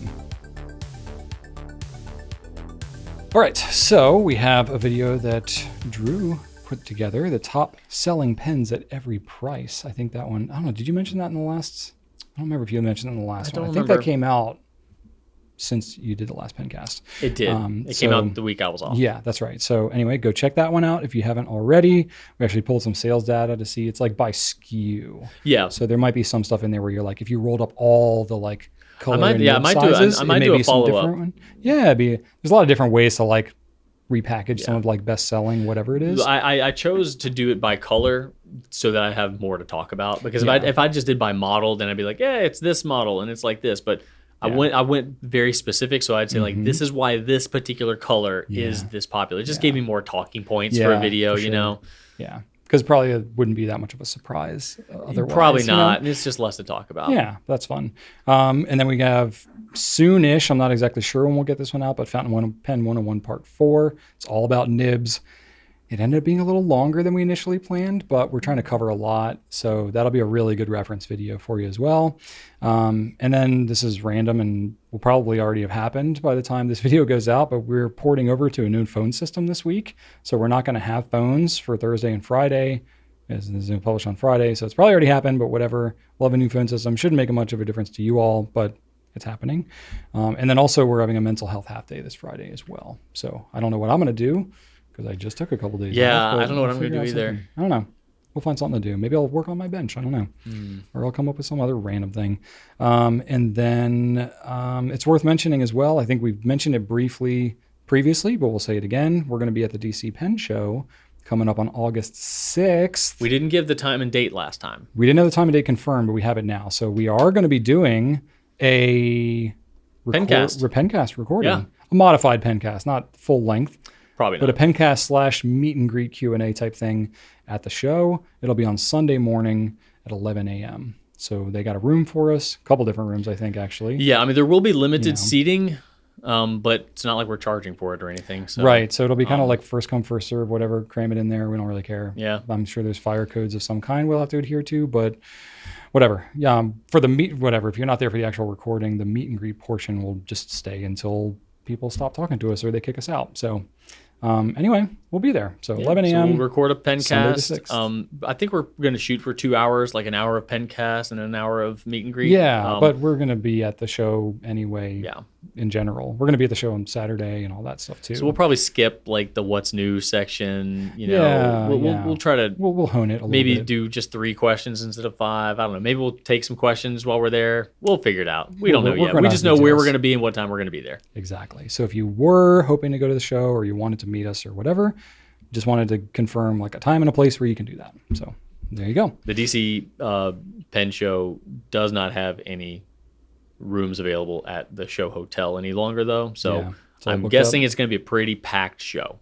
It's usually pretty crazy anyway, but it's quite an event if you can make it there. It's an experience. And this is the first show that I've been to since COVID. This will be the first one. That's 4 years, I think. So it's going to be a bit interesting. No, 3 years, 3 years, 3.5, whatever. It's going to be a lot. So you've been to a bunch, but I have not. So it should be interesting. Anyway, let's wrap this thing up. We're going to thank you all for watching. Please leave us some feedback. Let us know how we're doing. Ask us some questions so that we can keep this show going. Check out gouletpens.com for your fountain pen, ink, and paper needs. Subscribe, like us on YouTube and Instagram and TikTok and all these things. And I have a very random fun fact about nothing we've discussed today. Yay! This was a video that I happened to watch recently. Okay. And I researched a little bit and I was like, this is interesting. So, if you're looking at like cars or motors or whatever, they always say the term horsepower. I've heard of horsepower. Do you know what horsepower refers to or why it's called horsepower? I think I looked it up once, but no, I have no memory of it. So I was like, maybe I was the same thing. I was like, I kind of looked it up maybe one time, but I just was like, huh. But anyway, watch something about it recently. So, the term horsepower is generally referred to as a measure of power for engines and mechanical motors, and it does in fact refer to the power of a horse. So it's quite literal. So James Watt, he was a Scottish inventor in the 1700s. He came up with an improvement on the design of the steam engine, and that is largely what propelled the world into the Industrial Revolution. So he is known as like one of the most influential people in the Industrial Revolution, which has obviously been a pretty big deal, for better or for worse. He was trying to market his revolutionary design. Basically, there was a steam engine already, but it was highly inefficient, and he revolutionized the way to make it way more efficient. And that made it much more economical and much more practical for people to use. But the problem was most of the people who he was trying to convince and sell this to, they didn't already have engines. So his whole improvement of the design and everything was kind of falling on deaf ears. And what he found is that most of the people that he was trying to explain and kind of market his engine to were people who were still using horses as their primary source of whether they were using like pumping water or, working on a farm or whatever it was. Horses were the point of reference for what he had. So what he had to do is he had to basically come up with a way to measure how much power a horse has. And of course, horses are animals and they vary in size and breed and all these kind of stuff. So he had to come up with some kind of way to standardize it. So he ran all these different tests. And of course, there's imperial versus whatever. There's different versions of it. But long story short, skipping the details, he came out with 33,000 foot-pounds per minute of power that a horse would output. Foot-pounds? Foot-pounds, yeah. So I've never even heard of that one. So think about it like, basically, if you have like a weight and you're trying to like lift like one foot, you lift like 1 pound, 1 foot, per minute or per second or however you choose to measure it. I don't think I needed. It was a way. That one's going to break me. Yeah, I barely understand it. I don't Okay. understand it well enough to truly explain it. But it basically was like, as a way to like determine how much power output there was, you have to have an object of a particular weight, and it has to move a certain distance within a certain period of time. That's the power output that it comes up with. So he devised this way to do it and standardized as 33,000 whatever, and he used that to compare his like engine's output, and that's basically what's held up to today. So now when you measure, the power output of that horsepower, it's based off of what this guy came up with in the late 1700s. So, what? Yep. And he played such an important role in the Industrial Revolution. His name is James Watt. If you think about like wattage of light bulbs, it's named after him. That's where the term watt comes from, is from this guy. So I thought that was kind of interesting. So watt is another term that's used for power output, not just in electricity, but can be used for other things. So if you ever like, now there's like, people have like fitness watches and these types of things. So if you're like doing a lot of like physical activity, wattage is like one of the measures of your power output. If you're doing like cycling or power training and stuff like that, that's the guy. He's the guy that it's named after. So the guy who invented the steam engine, like came up with the Industrial Revolutionary kind of stuff, he came up with the term horsepower. So that's the same guy that is wattage of light bulbs and stuff. So I just thought that was really interesting. That is interesting. So even though I don't understand the math behind Foot it all. pounds, yeah. Pounds, Foot candles is a thing too, I think. Yeah, and then Like that's like a measurement of light. You get into joules and newtons and all this kind of stuff, and I'm like, okay, this is where like my intelligence is breaking down a little bit. But anyway, he's the dude, James Watt. All right. Did some stuff. Anyway, thought that was fun. Thought it was worth sharing. That is. So there you go. Go around and enjoy the horsepower in your life. Thanks for watching, and right on.